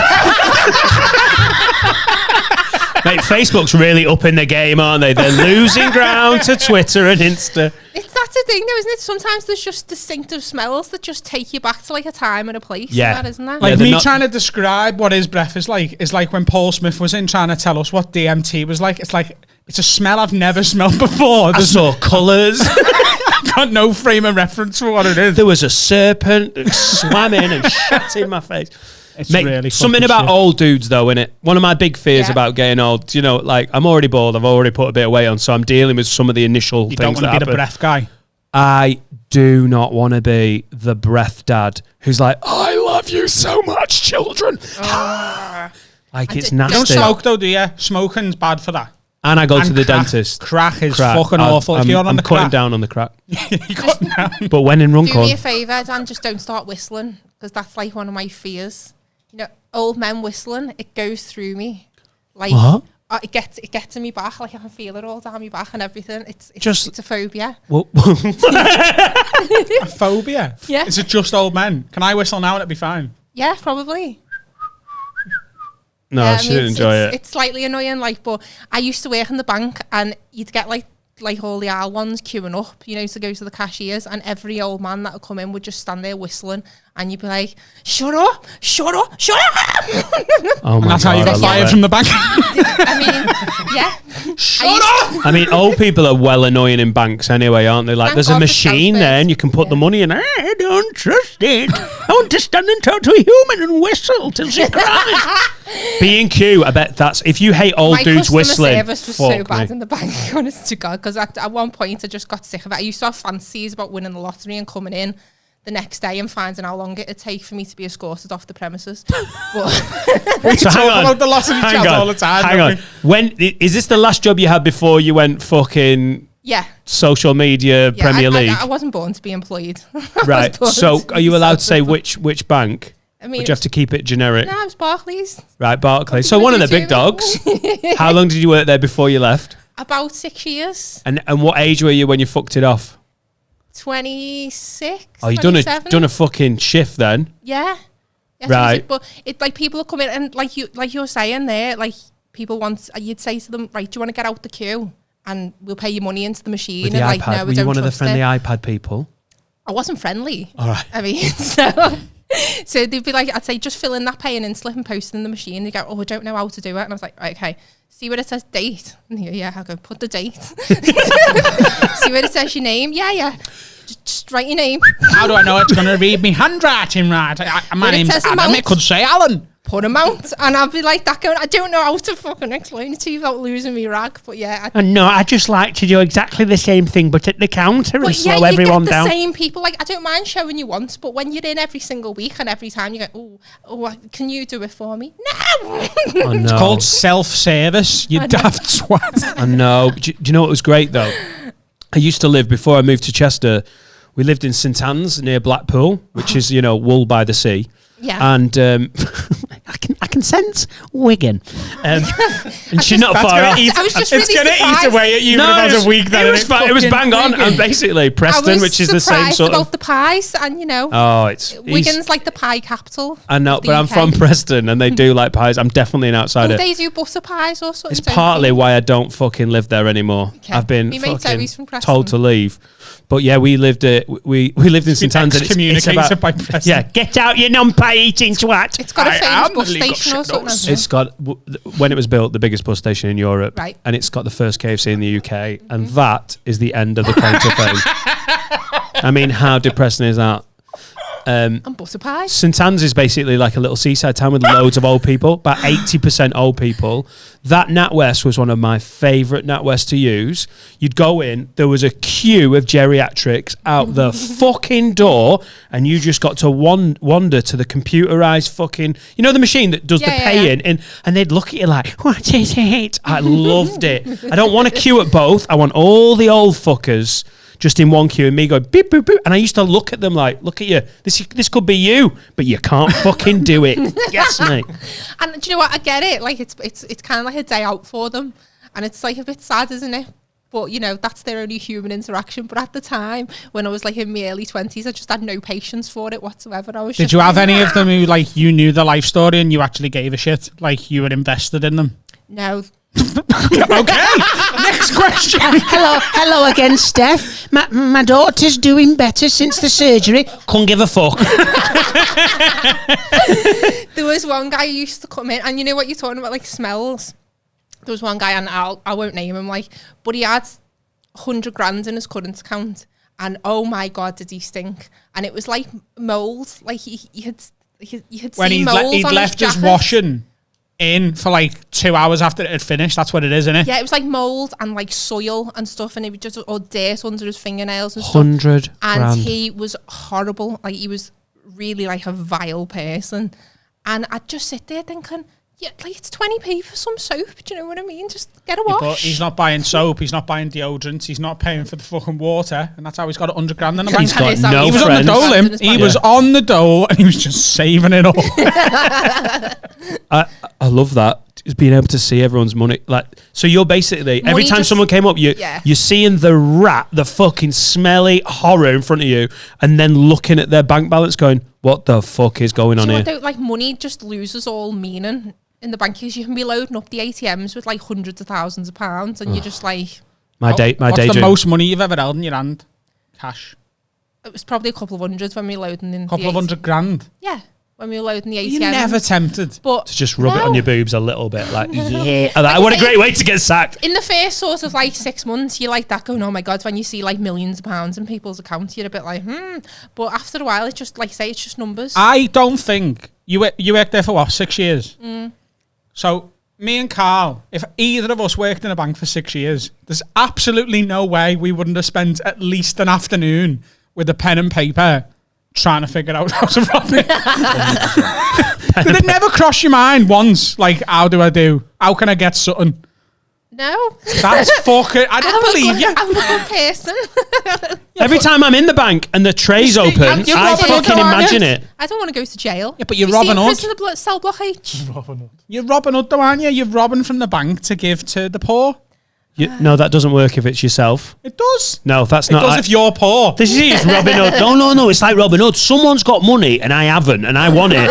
So I'm like Robin. That's basically saying all theft is Robin Hood like. Just eat the rich. Yeah, there was this nana who had like a fucking purse of money, and I had just run out of money because I'd spent it on smack. So I robbed her like Robin Hood. No. Did you give the money to anyone poor? No, I'm fucking poor. I kept it for smack. Amazing logic. I You're love it. poor. Like, I wouldn't keep it. Let's say me and him got $100,000 each. I'd have given me dad a bit, me ma, me little brother.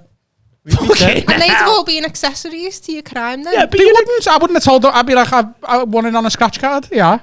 How would they, when they're like, Adam, can I pull you in? Adam and Carl, obviously here at fucking Barclays, Sefton or wherever we are, we've got a pretty strict policy on nicking fucking money. There is 200 grand missing from when you were in work. What would your excuse be like? Oh shit, that door was open for a bit over there. No, right. Everything's gonna be dual like- control, so like you can't have like the same set of keys and stuff like that. So you There's need gotta be two people? Yeah. Laughing? There you go, Carl. There we go. Adam, Yeah. that's what So, you go can on, do ask next, me. Go Ask get me. a job in the bank. Go on. Ask me where it's gone. Adam, can you just stop what you're doing for a second? Could you stop what you're doing? Because you know. Hang on, I've got to put this fucking money Adam, in. can you stop typing because you're not actually typing? You're just tapping the side of your Apple Mac. Thanks, thank you. Could you stop doing? We were, and I don't want to start this off in a negative way, but I would hate to accuse you personally. But there's 200 grand missing, and you and Sensei Carl were the only ones in the Barclays at the time. Nah, Have you got- can't have been. Must have been someone else here. Oh, okay. Well, we'll close our investigation, and thanks so much for your time. There was a guy came in, and he had a hood, and he was like, and he was like a Carl Nottingham Forest fan. Didn't rob it. Prove it. Wasn't me. Well, we've got security We wore cameras. gloves. You've got no fingerprints. Wore gloves to tap send on You the won't. I wouldn't have robbed it digitally. That's a fucking nightmare. You want the cash Right. or security deposit boxes because no one knows what's in them. You've watched so many films, haven't you? How are you getting anywhere near security deposit boxes? Keys. I've got all the keys. He's got all the keys. From where? Me job, innit? Mr. Keys. At Barclays. I love how into this fucking fantasy Carl just got. I've got the keys. He's got the keys. You've got to make sure you're on opposite sets of keys. We wouldn't even Look have at- them. Steph knows. What we'd do is I'd get him the job, but I'd tell him how to smash the interview and that. Be the Right? shittest film. You'd be in prison in like the 28th minute of the film. The heist of the century. It'd be like it's an hour and a half long. Get him an the hour job. just you going fuck that up. Didn't Get you, him Carl? the job, but not overtly. So I tell him how to pass the interview and that. And then on the second day, we just have a massive rattle. I'm like, fucking hate you. And he's like, I hate you as well. And then for months and months, 2 years, we're just constantly, every time his name gets brought up, I'm like, I fucking hate him. I hate him. We do and that he's doing anyway. the same. And then when it all gets robbed and we're the only two on shift, they'll be like, what can't have been them? They hate each other. Yeah. By that reasoning, there's a comedian I can think of. I think we're robbing a bank together quite soon. Because I'm done with that cunt. Steph, how would you have got sacked? You imagining winning the lottery and going in and like your daydream was, if I won 20 million, I'd tell them all that they stink. Would you just walk in and be like, fuck yeah? Yeah, I'd just tell them exactly what was on my mind. I was going, they come and go, can I just cancel a direct debit, please? Yeah, if you go home and get a wash first. I mean... I love that. Can you imagine if you were trying to get sacked and they were like, okay, I will. And they just took the advice. That's something we've never discussed. So on this podcast, like a handful of times, we've done the lottery fantasy. Like you win 100 million, what are you doing, whatever. That's something we've never discussed. You've got a shit job that you don't want. Would you just quietly leave or go out all guns blazing? And I've had that fantasy about 1 million times, just fucking bouncing in and being like, just being a dickhead on that last day. Yeah, it wouldn't have taken long for me to be escorted off the premises, definitely. Because I mean, I was angry at that job. I hated that job. I'd have waited for the manager I didn't like, and I've got Ryan from Envy in me. I'd remember him. Let's say I still work at Envy and he comes in and speaks to me the way he normally does. Oh, I'd just love like to just see his face when he goes, Adam, go and mop that floor. And I go, why don't you suck my fucking dick? And just watch him go. And then he starts trying to suck your dick and then it goes wrong. Like the Blinken Man gift. Yeah, but you're not working there anymore. You're fantasizing about winning the lottery and then going back in time. One last shift to Envy. Hi, Envy. I'd like to... Adam, you're doing great. Your career's going really good. You've got a hit podcast. You don't need the work. Yeah, I do. Is Ryan still there? I just want to do one shift with him. Fuck you, Ryan. Like, yeah, but Danny's going to come in and tell you what he thinks of you. Oh, mate. That'd be harsh, wouldn't it? Especially on mic. Like, hi, guys. We've had some emails. Dan, can I just stop you there? You fucking nonsense. Do you know the worst thing is? That would be a normal podcast. It'd be weird. Funny. What would you do? 100 million. You just check your phone now. Yeah. What would you do? 100 mil. What would you do? Oh, I'd buy a big house down in Dan. You've already got a fucking massive house, haven't you? You can always go bigger. Can you though? Bigger is better. That's what they say. I'd keep it secret. That's my... Yep, I don't want any fucker knowing. I'd come in and be like, right, mate. You'd be Bill Gates rich, wouldn't you? You'd be still shopping the sales at Windsor's and shit. Just keeping it Fucking all. I'd buy one of those big mansions, down on Beach Lawn, the ones that the owners of the Titanic used to live in, down in Crosby, the like 19 on that walk to Freshfields Beach. Yeah. But then everyone knows. Then everyone knows. I'd buy a 3-bed shitty looking fucking bungalow. You'd downgrade. And then everyone would be like, Dan never has anyone round. Never has anyone round. You'd go through the bungalow, shithole, then out the back garden, then down into a fucking tunnel, then the mansion. Secret fucking layer. I just don't want I'd fucking love to see you try and get planning permission off Chester Council for this. I want to buy a 3-bed and build an underground labyrinth. Yeah, I want a layer. Yeah, well, we've got all the pipes there. We've got all the sewers. We need all that. No. We've got 100 mil. Just landed in me bank. Yeah. I just don't want everyone knowing. I just think think on it'd this be podcast, annoying. sometimes your fantasies just get a bit unrealistic. Thanks for the heist. Oh. Have you got a question or are we going to have a little... Should we have a break? Do you want to have a break? Are we doing a break or not? Well, we're going to have to have a break because we've got sponsors and that, haven't we? So. Yeah, because we're trying to make that fucking layer money, mate. Woo! Layer? Underground layer. My underground layer Just money. a layer, isn't it? What? Underground layer. Layer? And I'm surprised you've just backed up on that because I thought it was just a wool thing. But oh, here we go. No, more layer. white on white. It is layer, but everyone just says layer, don't No. they? No. Underground layer. That's the first time I've ever heard that. It's a layer. I mean, An underground layer. There's a layer of soil on top of the layer. That's like if Don King. That's like Don King. That's how we'd say it. Layer. Don King. A secret layer. The famous boxing promoter. Can you please do an impression of I this? can't do it. Don King, only in America. I'm in the layer. Are you any good at impressions? No. I'm doing Alan Rickman. No, it's bad. Oh, please, for Snake. Come on. Doing Please, Alan Rickman. just We're for quite Snake. famous on this podcast for doing impressions that we're in no way qualified to do. Okay, right, okay. So Alan Rickman in a Sainsbury's. That laugh.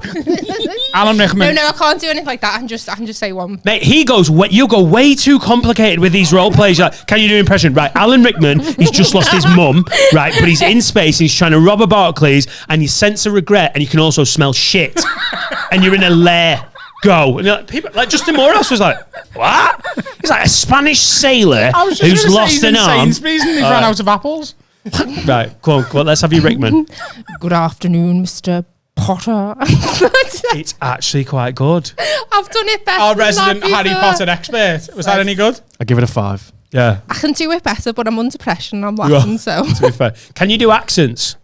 Because Some. everyone in the world can do Scouse badly, Oh, but I yeah. think it's funny when Scousers go, yeah, but I can do accents. And then it's like, if you've got such a strong accent, it's hard to do. One I cannot do, two I cannot do is Geordie and Northern Irish. Yes! Two of our Cannot. favourite. Let me bang something. I love it. Cannot do that. Right, go on. Can you, we've just got to have some Geordie. Come on. Metro Centre. That's not bad.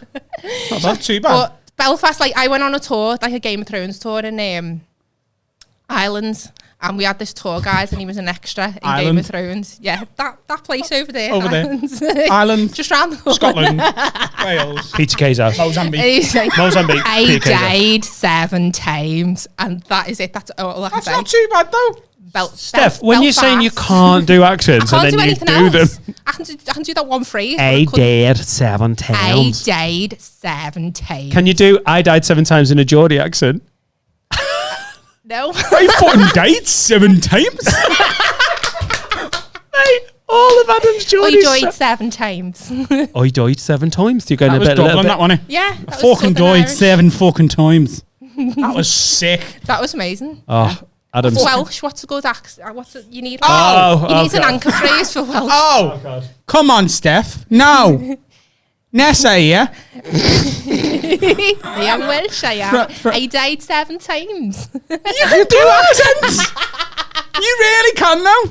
I can't. The key is with a good accent, there's like people go, oh, I can do an accent, but then they've got like a phrase that includes the name of the place they're saying, and you can tell like, hello, I'm from Wales, I am. yeah. No, Oh, if you're doing an and like- impression, and if someone me says you so- want to say the name of the person you're doing so everyone gets it. fuck's Me sake. Dublin one, me Southern Irish, me anchor phrase for that is over here, come on. Oh, I And like that's it, you know. Yeah, that's quite good. Yeah, because we went to passport control and with me. Glaswegian. Don't know. Is That that was Billy? shit. Is that Billy Connolly? Is that Billy Connolly? Like, Yeah, Billy Fuck, Connolly. I don't know Glasgow. Oh, hey. Oh, Jesus. Yeah, that is Neither Billy does Connolly. Adam. Neither does Adam. I'll take the high road and you take the low road. All right, okay, that's... That's not bad. That was very Ev- Lorraine Kelly. Mate, Yeah, everyone in it's not- Glasgow it's not just lost their Glasgow. fucking mind. I'll take the hay road and that. The low road. No, and that's And like Albion for Scotland Glasgow's before, like yeah. that's no fucking noise by the Yeah, way. you've got a good ear for accents. I think that's quite good. Chinese. No, I'm not being racist. I mean, Oh, come on! What are you even here for? And on that note, let's have a word from our sponsors. What's happening, guys? Today's sponsor is beer52.com. They are the UK's #1 craft beer discovery club. And they've teamed up with us to give our listeners a free case of beer. That means you get 8 free beers, an award-winning beer magazine, and a tasty snack as your first free order. And it's free, you pay nothing, you just pay the £5.95 postage and packaging. You'll then be a member of their craft beer discovery club, and they send you a different theme of beers every month. Past themes have been the beers of Belgium, the beers of Korea, California, all over the world. Every month, a new theme, and they're always a belter. You'll find craft beers that you'll never find on your own. And also, you can pause your membership at any time. So do us a favour, support the podcast, support our sponsors, go to beer52.com/word. That's BEER52.com/WORD. Every time you sign up, we get a little bit of money. So you get your free beers. There's a little bit of money to support the podcast. It's win-win. I'm a member. I love it. Let's get back to the podcast. We'll go and get some beers. Pause it here. Go and get some beers. B52. Oh, that was good, wasn't it? It was dead good. I'm having fun. This is the bit of the... Oh, shit, I'm getting tit sweat. I'm getting under tit sweat on my manscape. No one would have ever known that because you're wearing black. But now everyone knows, and I'm not Now putting we this can out the see. video no matter how many Well, times because you I've ask me put, to. it's a warm day and I've put one of the fans on our guest because I didn't want to be dick and be like, you get sweaty and I'll have it on me, but now I want a fan on me. right, I'm wearing black and all. Carl, will you blow on me? Thanks, mate. So this is the section of the show where we do some features with our guests, our favourite features, and I've also invented a feature specifically for you. Which I am rather apprehensive about because you've told me I'm going to hate it. So. Well, you're not going to hate it. I just think it's going to be funny to see whether... Should we do that one first? Let's do that one first. Okay. He's so excited about it. So, for anyone who doesn't know Steph or hasn't followed her for the past few years, it's what's your Instagram handle? SCOUSE BIRD BLOGS? Yeah. And is it the same on Twitter? Yeah. I like to be uniform across all the things. Because it used to be SCOUSE BIRD PROBS. Yeah. Did you hide your identity for a while? Yeah. Were you a cartoon for a bit and then you were like... Yeah, I was anonymous for like 7 years, 6-7 years, something like that. And then you're like, fuck it, stepping out. What changed? My Facebook page got hacked. I'd lost my Instagram page for the year before, and then my Facebook page got hacked. So I kind of just knew I had to do something drastic.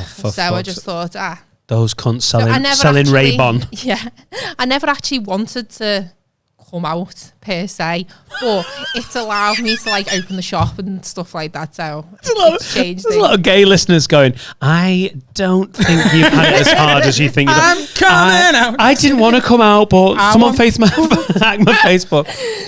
So we should plug that. So you've got a shop. Tell us about your shop is it Crosby? Yeah. Okay. Well, according to a troll, it's just full of overpriced tat.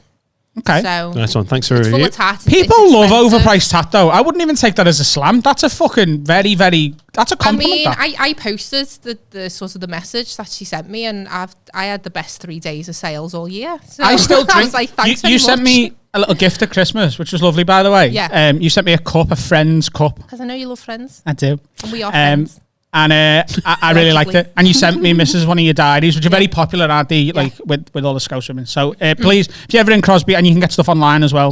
What's the website? ScouseBirdShop.com. There we go. Go and check some stuff out. There's so many really good stuff. It's not overpriced. It's really, really good, especially if you're a Scouser and if you're a left-leaning on the political side. If you hate Tories and you love cleaning, because we've got a lot of That's Spanish a fucking products. great slogan, that. If you hate Tories and you love cleaning, come to Scouse Bitch. My wife is checking your website. Like my new slogan, because at the moment it's just Sally says we're full of overpriced tats.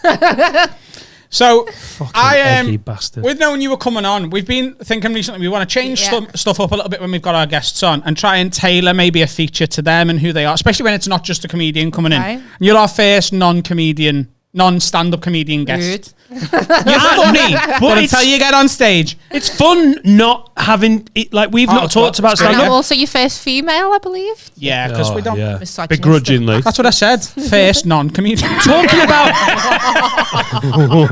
it's a joke. Don't cancel me. It's honestly talking about banks for that long was actually more fun than talking about stand-up. This is like our 90th record. We've talked about a lot about comedy, and we will do. I love talking about banks. It was quality. Okay, well, next week we'll get like a banker on or someone who works at Alton Towers or something.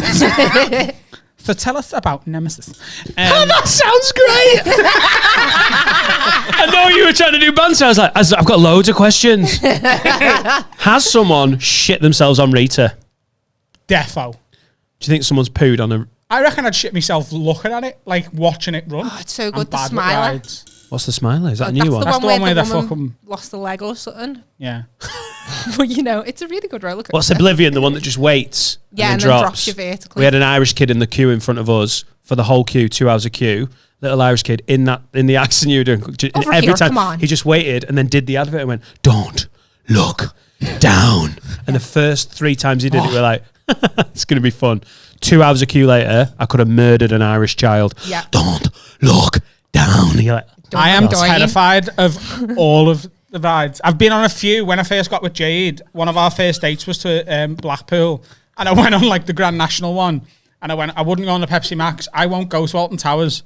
All the Scouse comedians a few years ago were like, going to Alton Towers, you coming? And I was like, no. They were like, oh, why not? I was like, I'm terrified of rides. And they were like, Paul Smith went to me, you do know statistically you're more likely to die in the car on the way there than on any of the rides. And I was like, well, I'm not going, so I'm not going to be in the car either. Yeah, but I hate that shit. Like, well, you actually, shark attacks happen. You're like, babe, I'm still scared of sharks. Fuck off. So I noticed from your social media and being friends and following you for a while, you're a fan of the inspirational quote, aren't you? Yeah. You are. Okay. A chunk you post on Instagram and Twitter are like inspirational quotes. Fair to say. And that's how you're going to get done.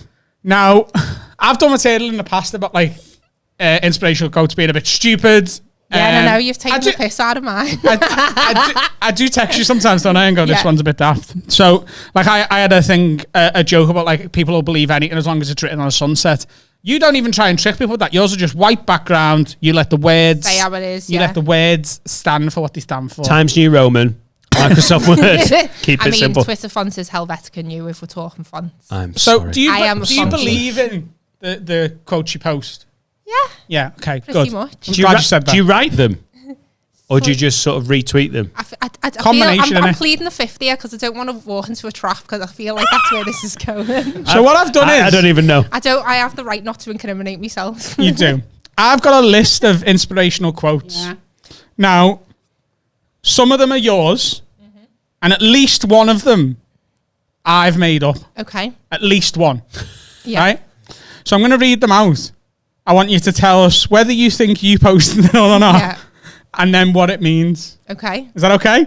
Okay. Okay. Yeah. I just want to see whether you can tell the bullshit from the really meaningful stuff. And I'm going to Okay. read them how I read them when you post them. Okay.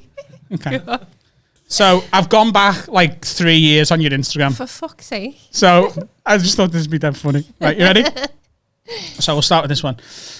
We all eat lies when our hearts are hungry. I did not post that. You did. It wasn't one I wrote though.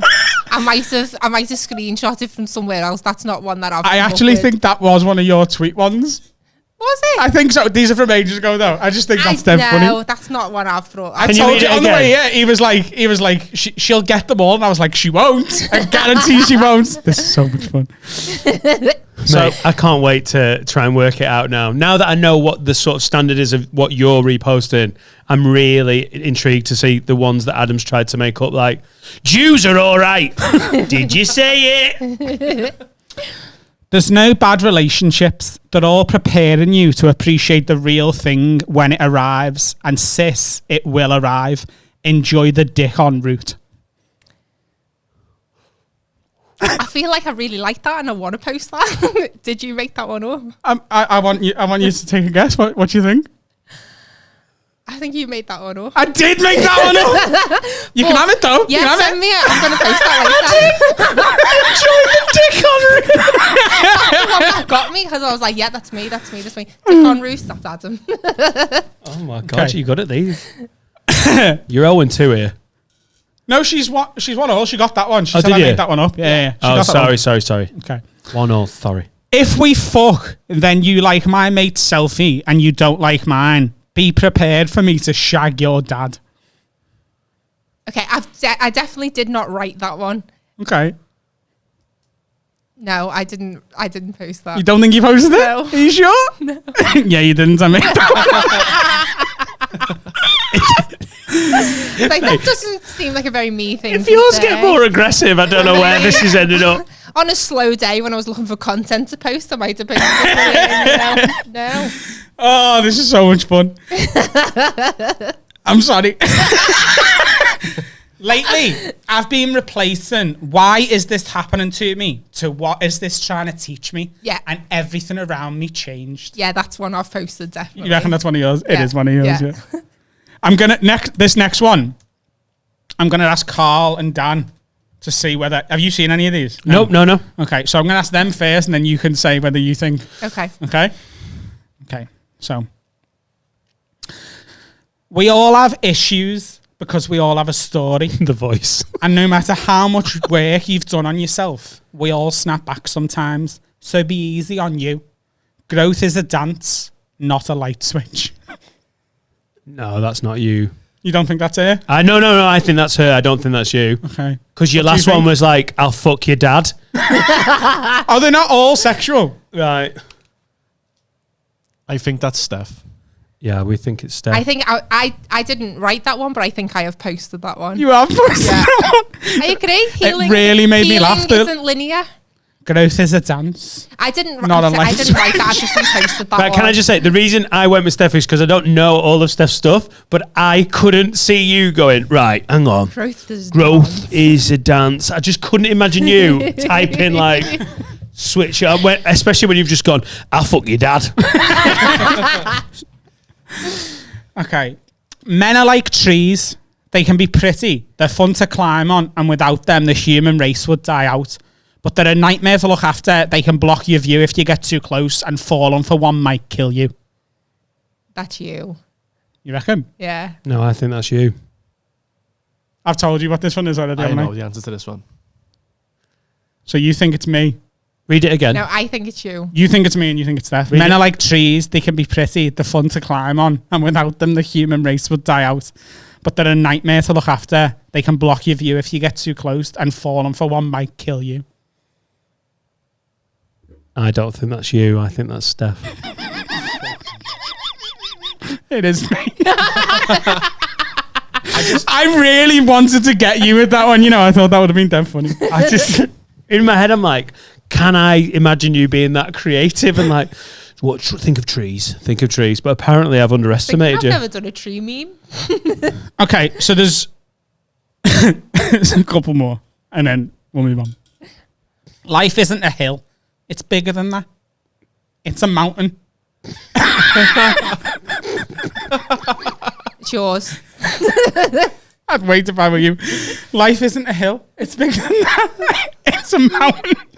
It's mostly uphill, but there's ups and downs on the way. If you get to the top, embrace it, because it's always harder on the way down, especially because you can still see people on their way up. No, that's not me. You don't think so? No. Honestly, you've lost me now. I don't. I'm not sure if I know. That's all that matters, isn't it? I'm not sure. You can't tell. I'm starting to be like, I thought I had you figured out, but because you got me on the last one, I'm like, he has got a creative little gentle side. That was you. No, No, it wasn't. I'm joking. it wasn't. You can't change the people around you, but you can change the people around you. Yeah, that was mine. 100%. You can't what? You can't change the people around you, but you can change the people around you. That was mine. Right, hang on. I thought you'd misread it. No, you can't change the people around you. If you'd like but me you to can. explain. Yeah, do you want to explain? Do you melt dicks? What? I felt like, yeah, but you don't. Right. So if I was hanging around with yous and you were like horrible people, I can't change yous, but I can change the people that I hang around with. Yeah. Do you know what I mean? Now I get it. Do you get it? Deep? I felt thick initially. Yeah. So you can't change the people around you, but you can change the You people can around you. change the people who you are around. What about family, though? Oh, fuck 'em. Oh, Steph. Give me a little round of applause for that. I'll tell you what, though. You did so much better than that I hoped you would. Yeah. Yeah, that was I could really see good. you like your evil laugh the whole way through. You're just like, nah, I've got a round for you. I love it when Adam's buzzing on something. He's like, it's really fun. So one of our most popular features is just... Oh, do that again. One of our most popular features... This podcast is going great, and now lights are blowing. You've got wind. Like got a a really podcast weird is burp, like you know? a burp. You've just got to just do it and get over it. What? Did you say you've got a really weird bear? Yeah. What's wrong with it? It sounds like Brian Badonti. Yeah. That's my bear. I Can you promise. can you make yourself bear? That sounds like a silent fart. Yeah. Fuck off. What? That sounds like a honestly funny what it fart. How rude are you? Does sound like a funny fart. Parr. I think they're one of the funniest sounds in. Very ladylike bear. I mean, what can I say? Parr. Brian Badonti. I knew this podcast would go Only weird. took a light to go off and the whole thing's gone off. I love it when the podcasts go weird. Podcast. Light burn off. I don't know what's happening. Adam, you've had a stroke, and this is what it looks like. Look at Liz. Right, with the would you rathers, the key is, and I live and die by this. You can never be like, what's the point?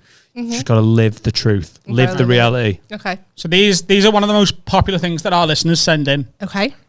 Send them in via Instagram, haveawordpod@gmail.com. If you're listening, get them in, and we will do some. Have a word, stupid questions, and would you rathers. Yeah. Yeah. So 2 options, got to pick one. No backing out. How disgusting are we going here? They're not that bad. No, there's not even a really bad one. I've told you I won't talk about scat. Yeah, you don't talk about eating shit. Just getting on your knees to the toilet bowl and sniffing it to test your senses. I'll sniff it, I won't lick it. I'm not an animal. So, would you rather be able to remember absolutely everything every time you get hammered, or never to be able to remember a single thing, even if you only have the smallest bit of ale? So like half a shandy and your memory's gone till the next day. Or you can get blitzed and you remember every second in vivid detail. I'd rather remember every second in vivid detail because I am that friend.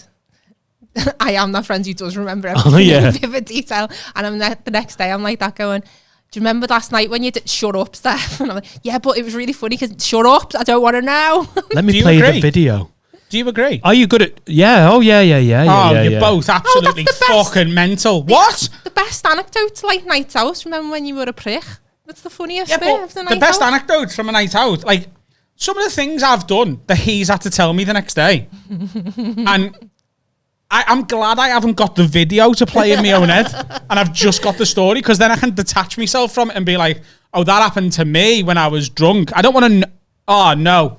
Do you never do anything when you're absolutely hammered that you just hate forever? I mean, yeah, but it's like it's just part of life, isn't it? It's part of your experience. But you can choose it not to be. Nah. It doesn't make it not happen. You still happens. Also, it'd be fairly dangerous for a woman, for anyone, wouldn't it? To be like, I've had half a shandy, I've got no memory. Oh, I probably stopped drinking half a shandy then. No, but you're not like drunk. No, but you can't remember anything. You just get one sniff of a fucking lager top and you're like... absolutely blackout. No. There's so many chats where at the time I'm like, this is a fucking great conversation. Yes, I'm loving this bullshit. And then the next day, like, what was that chat about? I'd like to actually remember. That's why I like drugs. Because you have the energy of like, oh, I'm talking shit, but you remember it. It's sort of like chat-wise.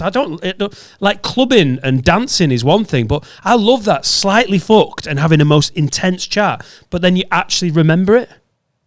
I've never experienced it. Okay, well. I'm glad. I mean, you just I'm a blackout guy, so blackout drunk. No, I don't. I don't really like getting hammered anymore because I don't like the next day. I don't like the feeling of being drunk and being out of... Maybe I'm wrong. Maybe I do want to remember it.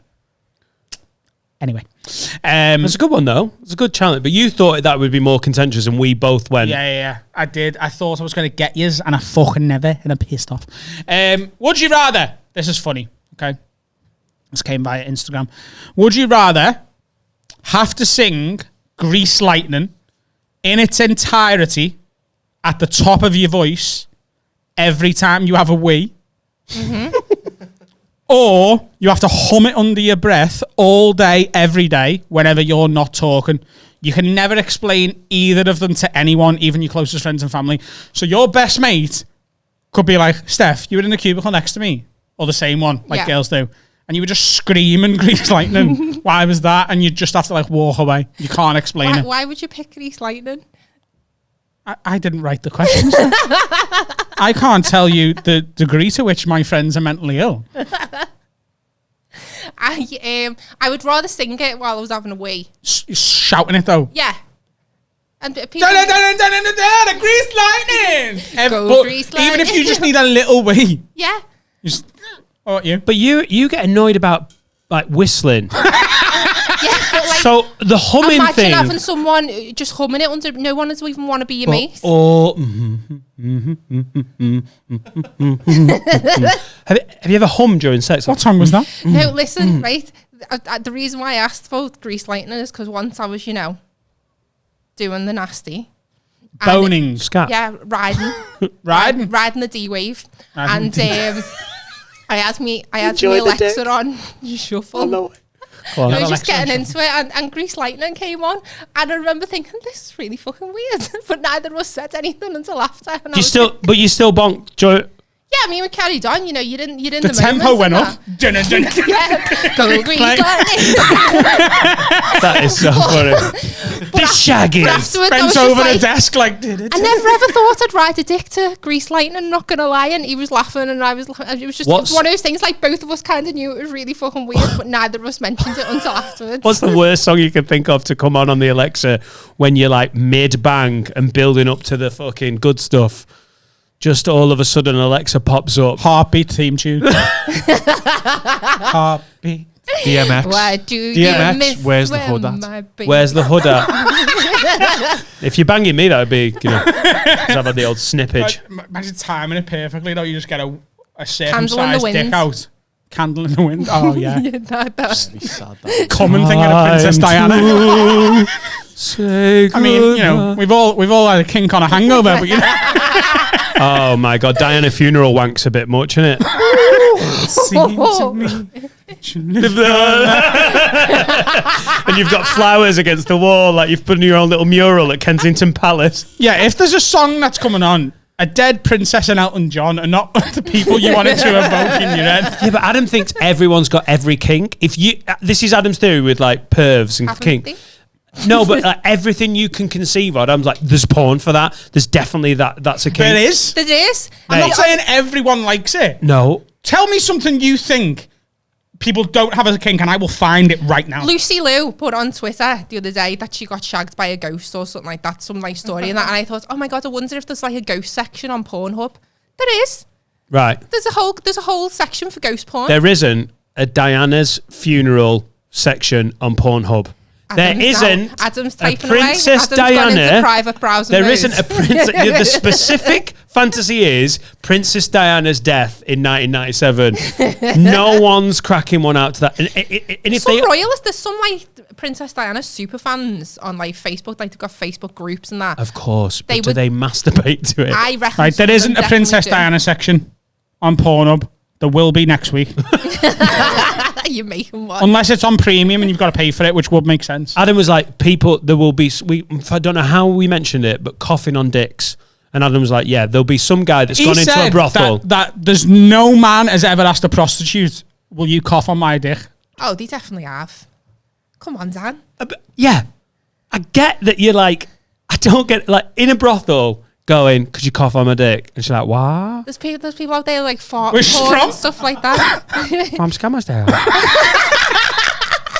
Oh, no, that's not what we do at Trixie Scammerdale. We don't cough on a dick. No. And that's it. Sexy, that isn't it? Like I'm the telling you. spittle hitting your helmet.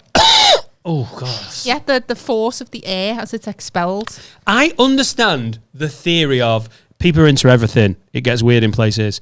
I'm just not sure just a cough on a dick is everyone's like, that's my thing. So, I mean, I'm sure it wouldn't just be the cough on the dick, but I'm sure that would add to like excitement. And what's your weird thing? Have you got a weird thing? I'm into big knickers at the moment. I mean, I'm not talking about my sexual kinks. Did you see that have a word we have? Did you see Did you see the have a word? I feel like we've tripped up on it naturally. We had a word from a listener who's basically thinks she's got a weird thing for bad teeth. Right? We can go for it if you want. Right, Ori, Ahmed and Dieter, they say our names wrong on purpose. I'm a happily married mother from the northeast of England, and I live near the Metro Centre. I need you, very well done. I need you to have a word with me. I recently realised I have an odd. He's looking for porn. He's literally. looking I saw it in my periphery. He's scrolling through Pornhub. He's looking for He's coughing dying to see someone cough on a dick. No context, I've word. I recently realised I have an odd fetish for men with slightly crooked or uneven teeth. Not minging teeth, just ones with a slight imperfection. This realisation came to me when I saw the pic for one of the recent pods and caught myself looking at Dan's teeth. Beautiful and white, but slightly uneven at the bottom. This is harsh. I thought, that's fit. See, I'm torn here because it's a compliment and a dig.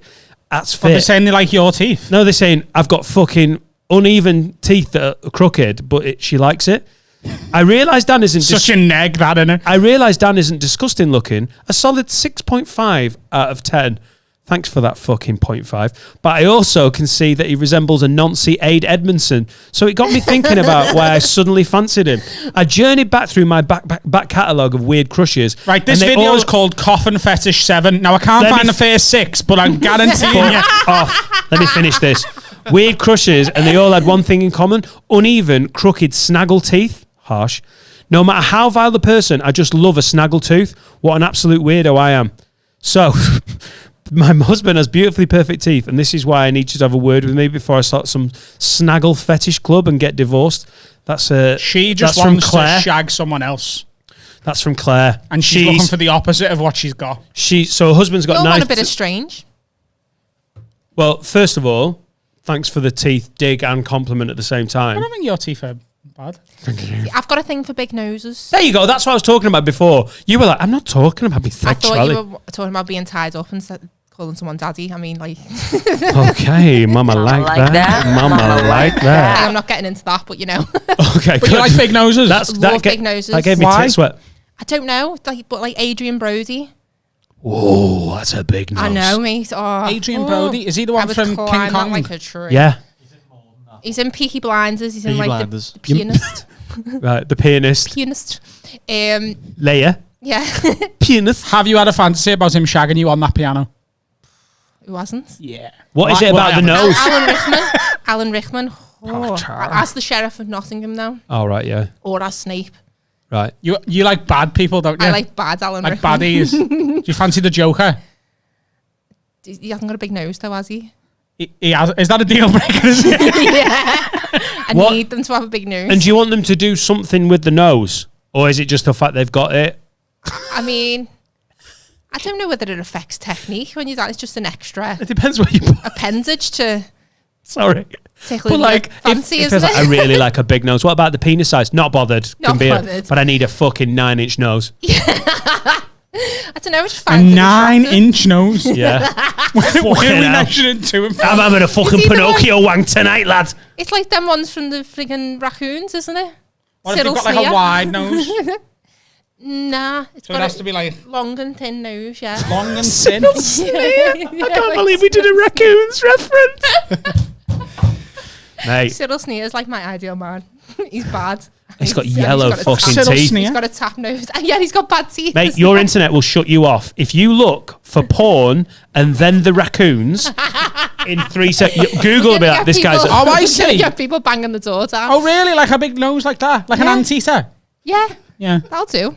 But Adrian Brody's like, he's Right. the number one. Such a weird one, man. Because he's not Peaky classically good Blinders, looking. You can keep. Is it Cillian Murphy or Killian Murphy? It's Cillian Murphy, isn't it? Yeah, it's killing. Killian, is it? It needs to be. I love Right, that okay. clip of him when he's Well, talking about his kids. Have you You can seen? keep him, but I'd have Adrian like- Brody, the mafia boss. Oof, right. Have you seen that video of Cillian Murphy talking about his kids on like an Irish chat show? He's like, it was just they just passed like homosexuality is not a crime or whatever in Ireland, and he gets asked like, what do you think about your kids growing up in a world where that's now illegal or whatever, and he goes, I don't care if they're gay or straight or whatever, as long as they're not goths. That's a good line. I was a goth. No, you weren't. I was. Were You were a goth. Did you not know that about me? Oh, I've just remembered a photo. Yeah, Yeah. you were. Jade was a goth as well. Scouse goth, and then your Facebook got hacked, and you had to fucking change it all I up. mean, I'm talking like when I was 16, but like I went to K when I was like only 16. I used to, considering I like wear fake tan and that now, I used to put talc on my face for school to make me skin whiter. Talc. How much fucking talc were you using to cover your face? Just like face powder. When like did you use go to bronzer. school? The Elizabethan era. Wow. Talc. Yeah, I like to just make me face paler. That's what Michael Jackson Give did. it more of like a death pallor. No, I think Every yeah. morning, just a big bag of talc. Like Scarface. Is this your Michael Jackson impression? I'm putting talcum powder on my face. Are these one of these impressions that you've got no business doing? Yeah. That's it. She's just a... Like girls. Talcum powder. Put it on my tuppence. Put it on my Gucci after the swimming baths. He never went to the leisure centre, Sounds did like he? Herbert from Family Guy. Michael Jackson never went down the YMCA for a swim, did he? For a swim. I'm doing that thing where I'm really hungry and I'm going weird. If we get hungry on the pod, it's really, you're like all over the shop. You're like, oh. Okay, before we lock it off, I've got a have a word submission that I would just love to get a female perspective on. Okay. So can I play the music? You can't hear it. It's time for have a word with Adam and Dan. Tell us all the problems. Sorry. Right, so this was sent via Instagram and it got sent the other day. I think it's important that we get this one out quickly, and it's just great that we have someone who can offer a thing that maybe me and Dan can't. So, dear Alibaba and Dean. Fucking creative one, that, isn't it? I need you to have a word with my friend whose name I'll omit because he's an avid fan of the podcast. Ooh, hi you. Getting subtweeters on a podcast. Hello. I heard on a recent episode that Adam mentioned one of his schoolmates was bullied for only having one testy. It's true. One of my mates at school only had one ball because he got volleyed in the ball and it had to get cut off. So, he said he will omit his mate's name and then used it in the sentence. Bullied for only having one testy. Well, my mate was the same. He got an infection down there, and when he was dead young, the doctors decided the best thing to do was turn a bike into a unicycle, if you know what I mean. Jesus Christ. Yeah, we know what you mean. What a euphemism. We know what you mean. He's been going out with this girl for a month now, and she's made him wait 8 dates before they do anything sexual. The other night was date number 7, and he's proper excited for number 8 next week. The problem is he hasn't told her about his 50% off situation. The only other girls he slept with either went to our school and knew about this already because his nickname was literally Only One Kenobi. I love that. That's amazing. That's very well done, though, isn't it? Oh. So he's only slept with them, and one night stands where everyone's pissed and the person he's took home probably can't tell the difference. I mean, well, let's just say side note. If a girl can't tell the difference between one ball and 2, maybe you should leave her in the club. What's she doing? Checking, though. Right, condom. Right, let's have your pants off. Reach in under. Cough for me.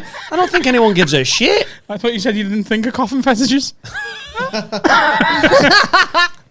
Schooled. I keep trying to tell him that he needs to tell her for so many reasons. It's not like he hasn't had ample opportunity. I'm right, aren't I? Have a word. Love the pod, even if you disagree with me. From Stephen. So, Steph, essentially, what I want to know from a female perspective is if you were seeing a lad for a month and you've made him wait and you're finally getting ready to do the deed and he whips out a one bollock Hitler situation. Yeah. A dick with a tash. God, sorry. Are you going to be asked? And would you have like some warning? No and no. No? I mean, that's just, to be honest, the balls aren't that important to the females. Yeah, they're a bit of they're in the way, if anything, aren't they? Yeah, exactly. You know, you give them a little tickle. You maybe, I mean, it'll be easier to get it in your mouth, if anything. Are you a ball in the mouth? I'm not a big fan of the balls in the mouth. I'm really not. I don't think that should happen. It's dangerous. You can't leave the balls out. No, I don't mind a little bit of a, you know. Do you mean you can't leave them out? Are you saying you put the balls in with the dick? No, I mean, like, you can't leave them out of the whole experience. Trying to get a full no, we don't have Subway at once. They don't have to go in. That's what I'm saying. But they can do. But if you've only got one, you don't want a girl putting balls in your mouth because if she breathes in, what's going down your honestly, throat? the other ones How are much safe. Of a scrotal sack is, I know. is Can you there? imagine choking a girl and your balls trapped in the windpipe? How long are your bags? I'm old now. They're getting old. Is there anything you would like warning for? Like, No, you know, if you had like a tiny dick or I'd need a weird warning. shape, odd colour. Yeah, I'd need warning because that's the sort of thing that you need to kind of prepare your Not bothered face. Yeah, you need to prepare like your exactly. So you don't go, what the fuck? So You don't go. You need to be. It's like, you know, at like the Oscars where like they're all nominated and then the person wins and then they pan to the losers and they're all like, oh yeah, I'm so pleased about this. Yeah. You need to sort of practice that face. That's so fucking true. Yeah. How small? Just, I'm asking for a friend. How small is small, Steph? Just between you and me, we'll do. He's got it. Oh, hey. I mean, how small? we would always prefer girth, speaking for womankind. Totally. But what if So you you haven't know. got either? I mean, I'm not going to lie. What? Give me a length. I almost lost my virginity to someone and couldn't because. What?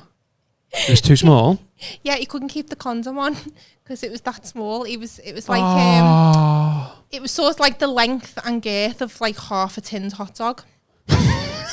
So I've never been able to look at a kind of ye old oak again. Like a finger. Yeah. You couldn't keep a condom on your finger, could you? Cadbury's little Cadbury's finger. So Do you remember our mate told us he fingered someone with a condom on? We won't name him. Why not? Has that just come back to you? In meat. Yeah, remember meat in town? Oh God, you'd want to wear a condom on your finger there, wouldn't You come back from the dance, and this is a lad we'd never really I seen do anything with I used to go there all the girls. time, but it was full of wrong ones. Read into that what you will. He'd come back to us, we'd lost him for like an hour, and we were like, where have you been? And he was like, I've just fingered some bird. And he had like a condom in his hand. And we were like, what's that for? He was like, I put a condom on. And we were like, you don't put a condom on to do, just do a bit of fingering. When you're fucking lying, you do. Yeah, It wasn't Probably full full of shit. was he? Hey, can I just say that guy? If Unless back he's in got the a day, beard that sniffs his fingers. oh fuck, oh god, oh Check god, that he's not cheating. I'm so glad that was you that That's said such, that. I mean, he didn't have a beard, but that is stealth, that, isn't it? It's mad that your brain even went there. Yeah, but by the way, Have you ever done that? You fellas coming in, you gone, come here, let me smell your dick, your fingers, and your neck. Let me sniff your dick, mate. yeah, but if she smells, Let me sniff your dick, I think I've got COVID. if she smells, No, but like, that is sort of an interest for you because that is apparently like an evolutional thing. That's like what oral sex is all about. That's why there's smells and things like that down there, like natural smells, because it's like an evolutionary thing to detect if there's infidelity.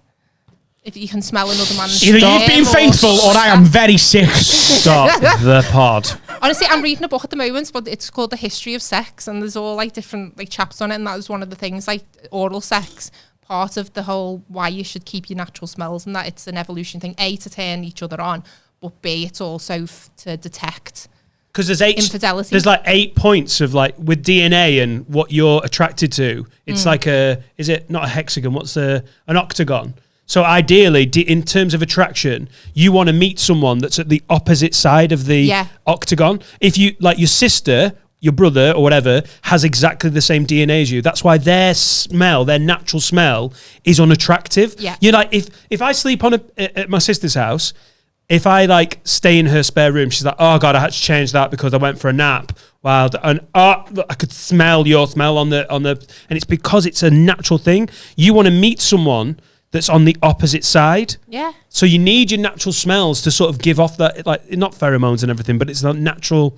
Oh, it's interesting. There you go. And it extends to fingers, does Got it? funny and interesting from me. I'm like the perfect guest. Yeah, well, that's what ideally. Finger on the condom. What if your finger smelled of like condom though? That's still going to be a bit of a red flag in it to psycho girlfriend. Hand sanitizer. I just blame it on that. I think he used a strawberry one, so he probably was like he'd been eating strawberries. What the fuck are you doing? You're fingering strawberries? Or eating them. Oh, yeah, yeah. With that. There's something wrong with you, you know. There's really something missing. Yeah, but there's a porn in it. Strawberry fingering. Try and find it. Oh, no, that's right. It doesn't exist. There's definitely going to be fruit porn. Not strawberry fingering. I've put strawberry porn and it's corrected to strawberry porn star martini. Is there anything weird that's ever happened when you've, like, the first time you've got with a guy and you've been like, I can't handle that, like, where you haven't been warned? I'm just wondering, because I do want to answer this. Just that one. I think that's at that time. What, the little tiny willy? Yeah, because it just. You've never had a man like cry after it or scream yippee as he comes or anything like that? Oh, wicked. What? No, I'm just trying to imagine the worst thing you could say. The worst thing you could say at the point of orgasm to ruin a first date. Like, Liquor. You what? Okay. Someone said liquor. No, that's what you've just said. No, I said wicked. Oh, right, okay. It's like from Bo Selector from years ago. Like, wicked. Just at the point of orgasm, just like. What do you think the worst thing? Champion. The worst one word a man or a woman could say as they finish? Squelch. Oh. No, because that's just a sound, and I mean like a word. I don't think any girl would be happy if you said that at the point. If you just went in her ear. Squelch. Gerard. Especially if she was an Everton fan, she'd be fucking fuming. Gerard. Disappointing. Disappointing. Yeah, if you make it like frumpy. Disappointing. Frumpy. Fromage free. Just say random thing. I did once say that after sex. The first thing I said after sex was like, "Oh, I fancy a bowl of cornflakes," and that young lady was not impressed. I mean, you need to get your stamina back up. Get the sugar back in for round 2, and you can actually finish it off. But how small is small though, penis wise? You know what we were talking about before. It's like I mean, that one's the smallest I've ever seen. the small. What are we talking length wise? Just between Like a you and finger, me. like a finger. Yeah, but that's quite. Like Carl's finger. He's got the longest fingers. Yeah. Yeah, that's a good size I'll finger. see you though, later, isn't it? Carl. You know what to say about long fingers? Yeah. Really helpful for robbing banks. Boss could have the money. Great at directions. You want to go that way? What was that? Well, That noise that you just made then. got a weird laugh. Fucking. You fucking. What did you do when he got the little sausage finger dick out? Did you just go? I think I just played dead. You played dead. That's great. Now there's definitely porn about that. 100%. Playing dead I've porn. I've I seen say it. I'm going to sleep. Played dead. Were you already lying down? Just stood You in the seen a kitchen. dick and Just stood I in mean, the kitchen. I was quite drunk. Pretend you had an aneurysm. Just to get out of sex. Yeah. You've never had like a one night stand, have you? Serial monogamist. Not even in Japan. I was with my girlfriend in Japan, so I've been even harder. Yeah. Yeah, She's years sniffing ago. everything, wasn't she? Yeah. I keep it in my cupboard, so I can't do much. What, Your in the dick? cupboard? On my bed. I thought you meant your dick. dick. I thought that as well. Like, ooh, can you get different ones for different occasions? Literally, that's what I thought he meant. Like, let's have sex. Just- Where's my dick? I left it in the kitchen cupboard. You've moved my dick again. Honestly, I just want one place for the car keys and the dick. Where would you keep it though? The fridge or the cupboard? So you've got to Keep it go in up the high fridge. because you don't want your daughter walking Shrivel around up with your that. dick, do you? Hey, if your kids find your dick, that's a fucking awkward moment. You want You up show high. your kids your dick all the time. No. when you Gee, detach it, Carl, is it hard or Stop the soft? fucking I've got pod. attachments, I've I got don't modes. show my child my dick. I am naked in front of my child sometimes. If you word it like that, it sounds fucking awful. It sounds like I'm going, come here, love, come here, I'm showing you something. I'm just naked in front of my kids sometimes, you know, because we're a family and that's what happens. Steph, back me up. Sometimes yeah, there's yeah. nudity in the house. He's like, it's fucking I've never weird. seen my dad's dick. Right, good. That's a new low, isn't it, that, for the pod? Good. I've never, ever seen my dad's Yeah, dick. but now you're 28. I don't think that should happen. I'm talking historically. I think probably, especially with like girls and that, I think we're taught from a very early age to be sort of ashamed of our bodies and things like that. So I don't know. I suppose I'm just trying to teach Cora that like nudity is like, you know, normal and bodies are normal. And Trying to be stuff like positive. that. Yeah, So- it's like trying to Yeah, be that's positive positive. about it. Yeah. Laura read something What if that she you wants to become a nudist? One of those people who ride bikes with their fucking arse out and that. I don't judge anyone if that's what she wants to do with her life. Really? Yeah. You'd just be okay with that? I mean, when she's over, like, I when hope she's she an sees adult, this podcast and at 16 she's trying to rebel. when she's an she adult, won't be she can do rebelling, what will she she? wants. Yeah. What if your daughter wants to be a nudist? You'd be up She, for it? literally, as long as she's not a dick to me, she can be whatever she wants. We all have body autonomy. I honestly, watch her flirt with the next door neighbour who's 15, and I'm like, you're going to be a fucking nightmare. I'm almost How old preparing is she? myself. She's 3. I'm not joking. He comes out and she goes, I can see it in her. She goes, hi, Aaron. She does her face. I'm like, oh my God, you're going to be a fucking nightmare. You're 3.5 and you're flirting. I'm almost psychologically getting myself all right with her being a stripper. I'm Yeah. like, just get ready. Can't be like, I can't believe this. Get Aaron in a headlock. I think you've got to be with your kids. I'm not an expert. You've got to let them be what the fuck they're going to be and just be there to support them and hope they're not a murderer. On the subject of strippers, me and Jade were talking the other day, right? Just, Yeah. I don't want to waste the opportunity for a female's perspective in the Okay. studio. So I was saying, like, she mentioned about, like, if I ever have a stag do, where I would go, what I would do and whatever. And we were watching a program, and that's where the conversation had come from, because they were on a stag do, and there was a stripper there. And she was like, if you go to a stripper's on your stag do, that's fine. But it's better be a no-touching one. You're not touching a fucking Yeah. vagina or a boob or anything like that. And I was like, okay, so... Can you cough on it? And she was like, I don't. She said I'm gonna have to have 2 hen do's, like one just for me friends in case they want to get me something like that, because I can't have that in front of me nan and me mum and that. And I was like, and she was like, and also like, I was like, it'd be fine though. She was like, I suppose it wouldn't be bad because the male ones don't take the pants off, do they? And I was like, they're called strippers for a reason. Yeah, they do. And I was like, helicopter and everything. Yeah, I went to, if you touch a stripper's dick, if you slap it about a bit, I'm not going to be upset by that. That'd be the funniest thing in the world to me. If you just, like, don't suck him off, but if you bang it about, flick his balls, that's never going to upset me. Are you allowed to do that on a male stripper? Oh, yeah. Have you ever seen a male stripper? I don't think you're allowed to touch. I think you're allowed to, like, touch the bum and that. I think slap him about and flick his balls. No, not the anal cavity or anything. Just the cheeks. Not the what? Not the anal cavity. Yeah. All right, thanks, Dr. Steph. Just the bun cheeks. Dr. Steph Johnson today. She's going to tell us what male strippers. No, I haven't. But I would like to know if you can request a helicopter, because I do think when a man helicopters his dick, it's the funniest thing ever. Can I just say, mine is like a hand fan. Have you ever seen on a remote control motorboat? There's a little fucking thing at the back. A little, yeah, that's mine. What's yours like, Carl? Like a B-52. Shut up, you fucking sensei nonce. Have you ever been to a male stripper? No. Ah. I mean, I've watched Magic Mike, but Yeah, but that's the same, is it? He didn't get his dick out. I've watched Magic Mike. No, and also, like, I think all male strippers would just pale in comparison to that once you've seen, like, Matthew McConaughey. And also, what you spending? The what you spending? Because you need to go. You like in comedy. Have you seen comedy? Yeah, I've seen Mickey Flanagan, Adam Rowe. Yeah. If you don't spend any money, you're at an open spot. Is there open spot male strippers? What, like unpaid? Yeah, for the experience. It's just he needs stage That's time. The problem is, like, women don't need to pay money to see a man's dick. Yeah, we just don't need it. You can just ask. We don't even have to ask. They just come in the DMs every now and again. Go, here's the dick. Does that happen a lot to you? Do you know what? It doesn't happen a lot to me, and I think you're upset by it. No. I just. Do you know what? It sounds like, and I'm not trying to big myself up here or anything like that. But what I mostly get is marriage proposals and invitations to dinner. But then occasionally I do get a dick pic. They're quite respectful. Do they ever come all three at once? Classy lady. Do you ever get all three from the same guy at once? Here's me dick. Here's the reservation. We're getting married next Tuesday. No, there's different types of that. Not all in one fucking email. I've had a few marriage proposals, yeah. 3 attachments on this one. I just get people saying I've got a snaggletooth and I look all right. Oh, that's going to bother you for ages, that, isn't it? Adult braces, Dan. 6.5. I used to be beautiful, Steph. I look like Mowgli. What? You're obsessed with Mowgli. Mowgli? Do you think there's Jungle Book? Yeah, do you think there's Jungle Book?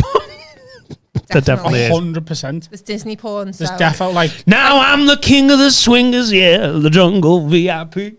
I've sucked a dick, I've bummed a cavity, and that's what's bothering me. I've lost my mind. Oh, be do.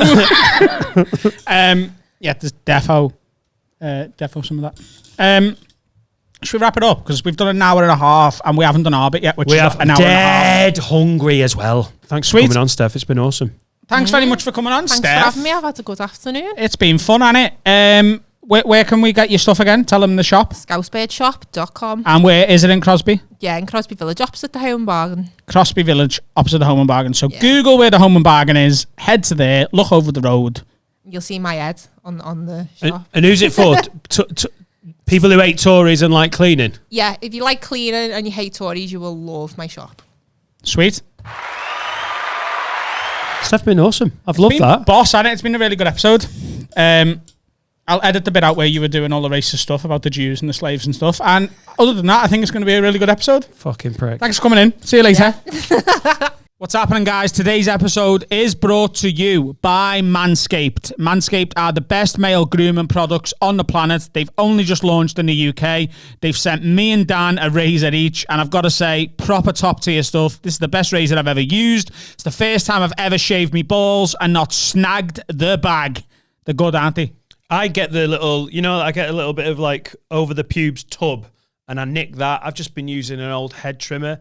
I've used this and you're like, oh, that's a slide, that's a glide, so you don't get that sting in the shower. Yeah, it's horrible, that. When you get like a little cut on your bag and then you get a bit of ball sweat seeping into the cut and you get sweaty sting. Keep talking sexy, Adam.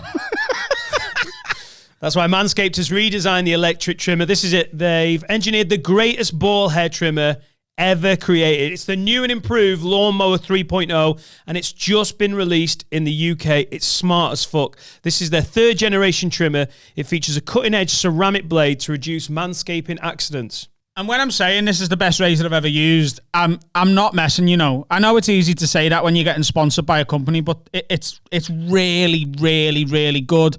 The battery's amazing. It lasts for an hour and a half, so you can shave for longer. It's water resistant. You can use it in the shower. You don't have to be shaving, stood over the toilet anymore. It's sick. One of the coolest features is the LED light. It illuminates the way as you shave along so you don't get any nasty nicks. And they've just got an upgraded 7,000 RPM quiet stroke motor. The nicest bit, you get a load of kit when you get this sent to you, but the charging stand is charged by USB and it looks sleek as fuck. So you're not getting any whinging from your partner, your missus. It's going to sit in the bathroom. You're going to be proud of it. Look, don't take our word for it. If you're listening to this, watching it, pause the podcast here, go and order one for us. And they don't just sell razors. You can get all sorts of male grooming products from manscaped.com and experience it for yourself. It's really, really good. Your balls will thank you. This is the important bit. Every listener of Have a Word gets 20% off. Get 20% off and free shipping with the code WORD. That's WORD, W-O-R-D, at manscaped.com. And make sure you use that code, otherwise they won't know that we sent you. That's right, 20% off, free shipping all over the UK and in America, actually. But you can use the code WORD. WORD, that's W-O-R-D. We should have picked a different word, because code word just sounds clunky, doesn't it? You're not thick. You get it. Word. It's word. Time to shave those balls. Should I shave yours now? Adam, should I shave yours? We'll just do that now. We'll show you. Oh, don't. You're meant to flinch. Pev.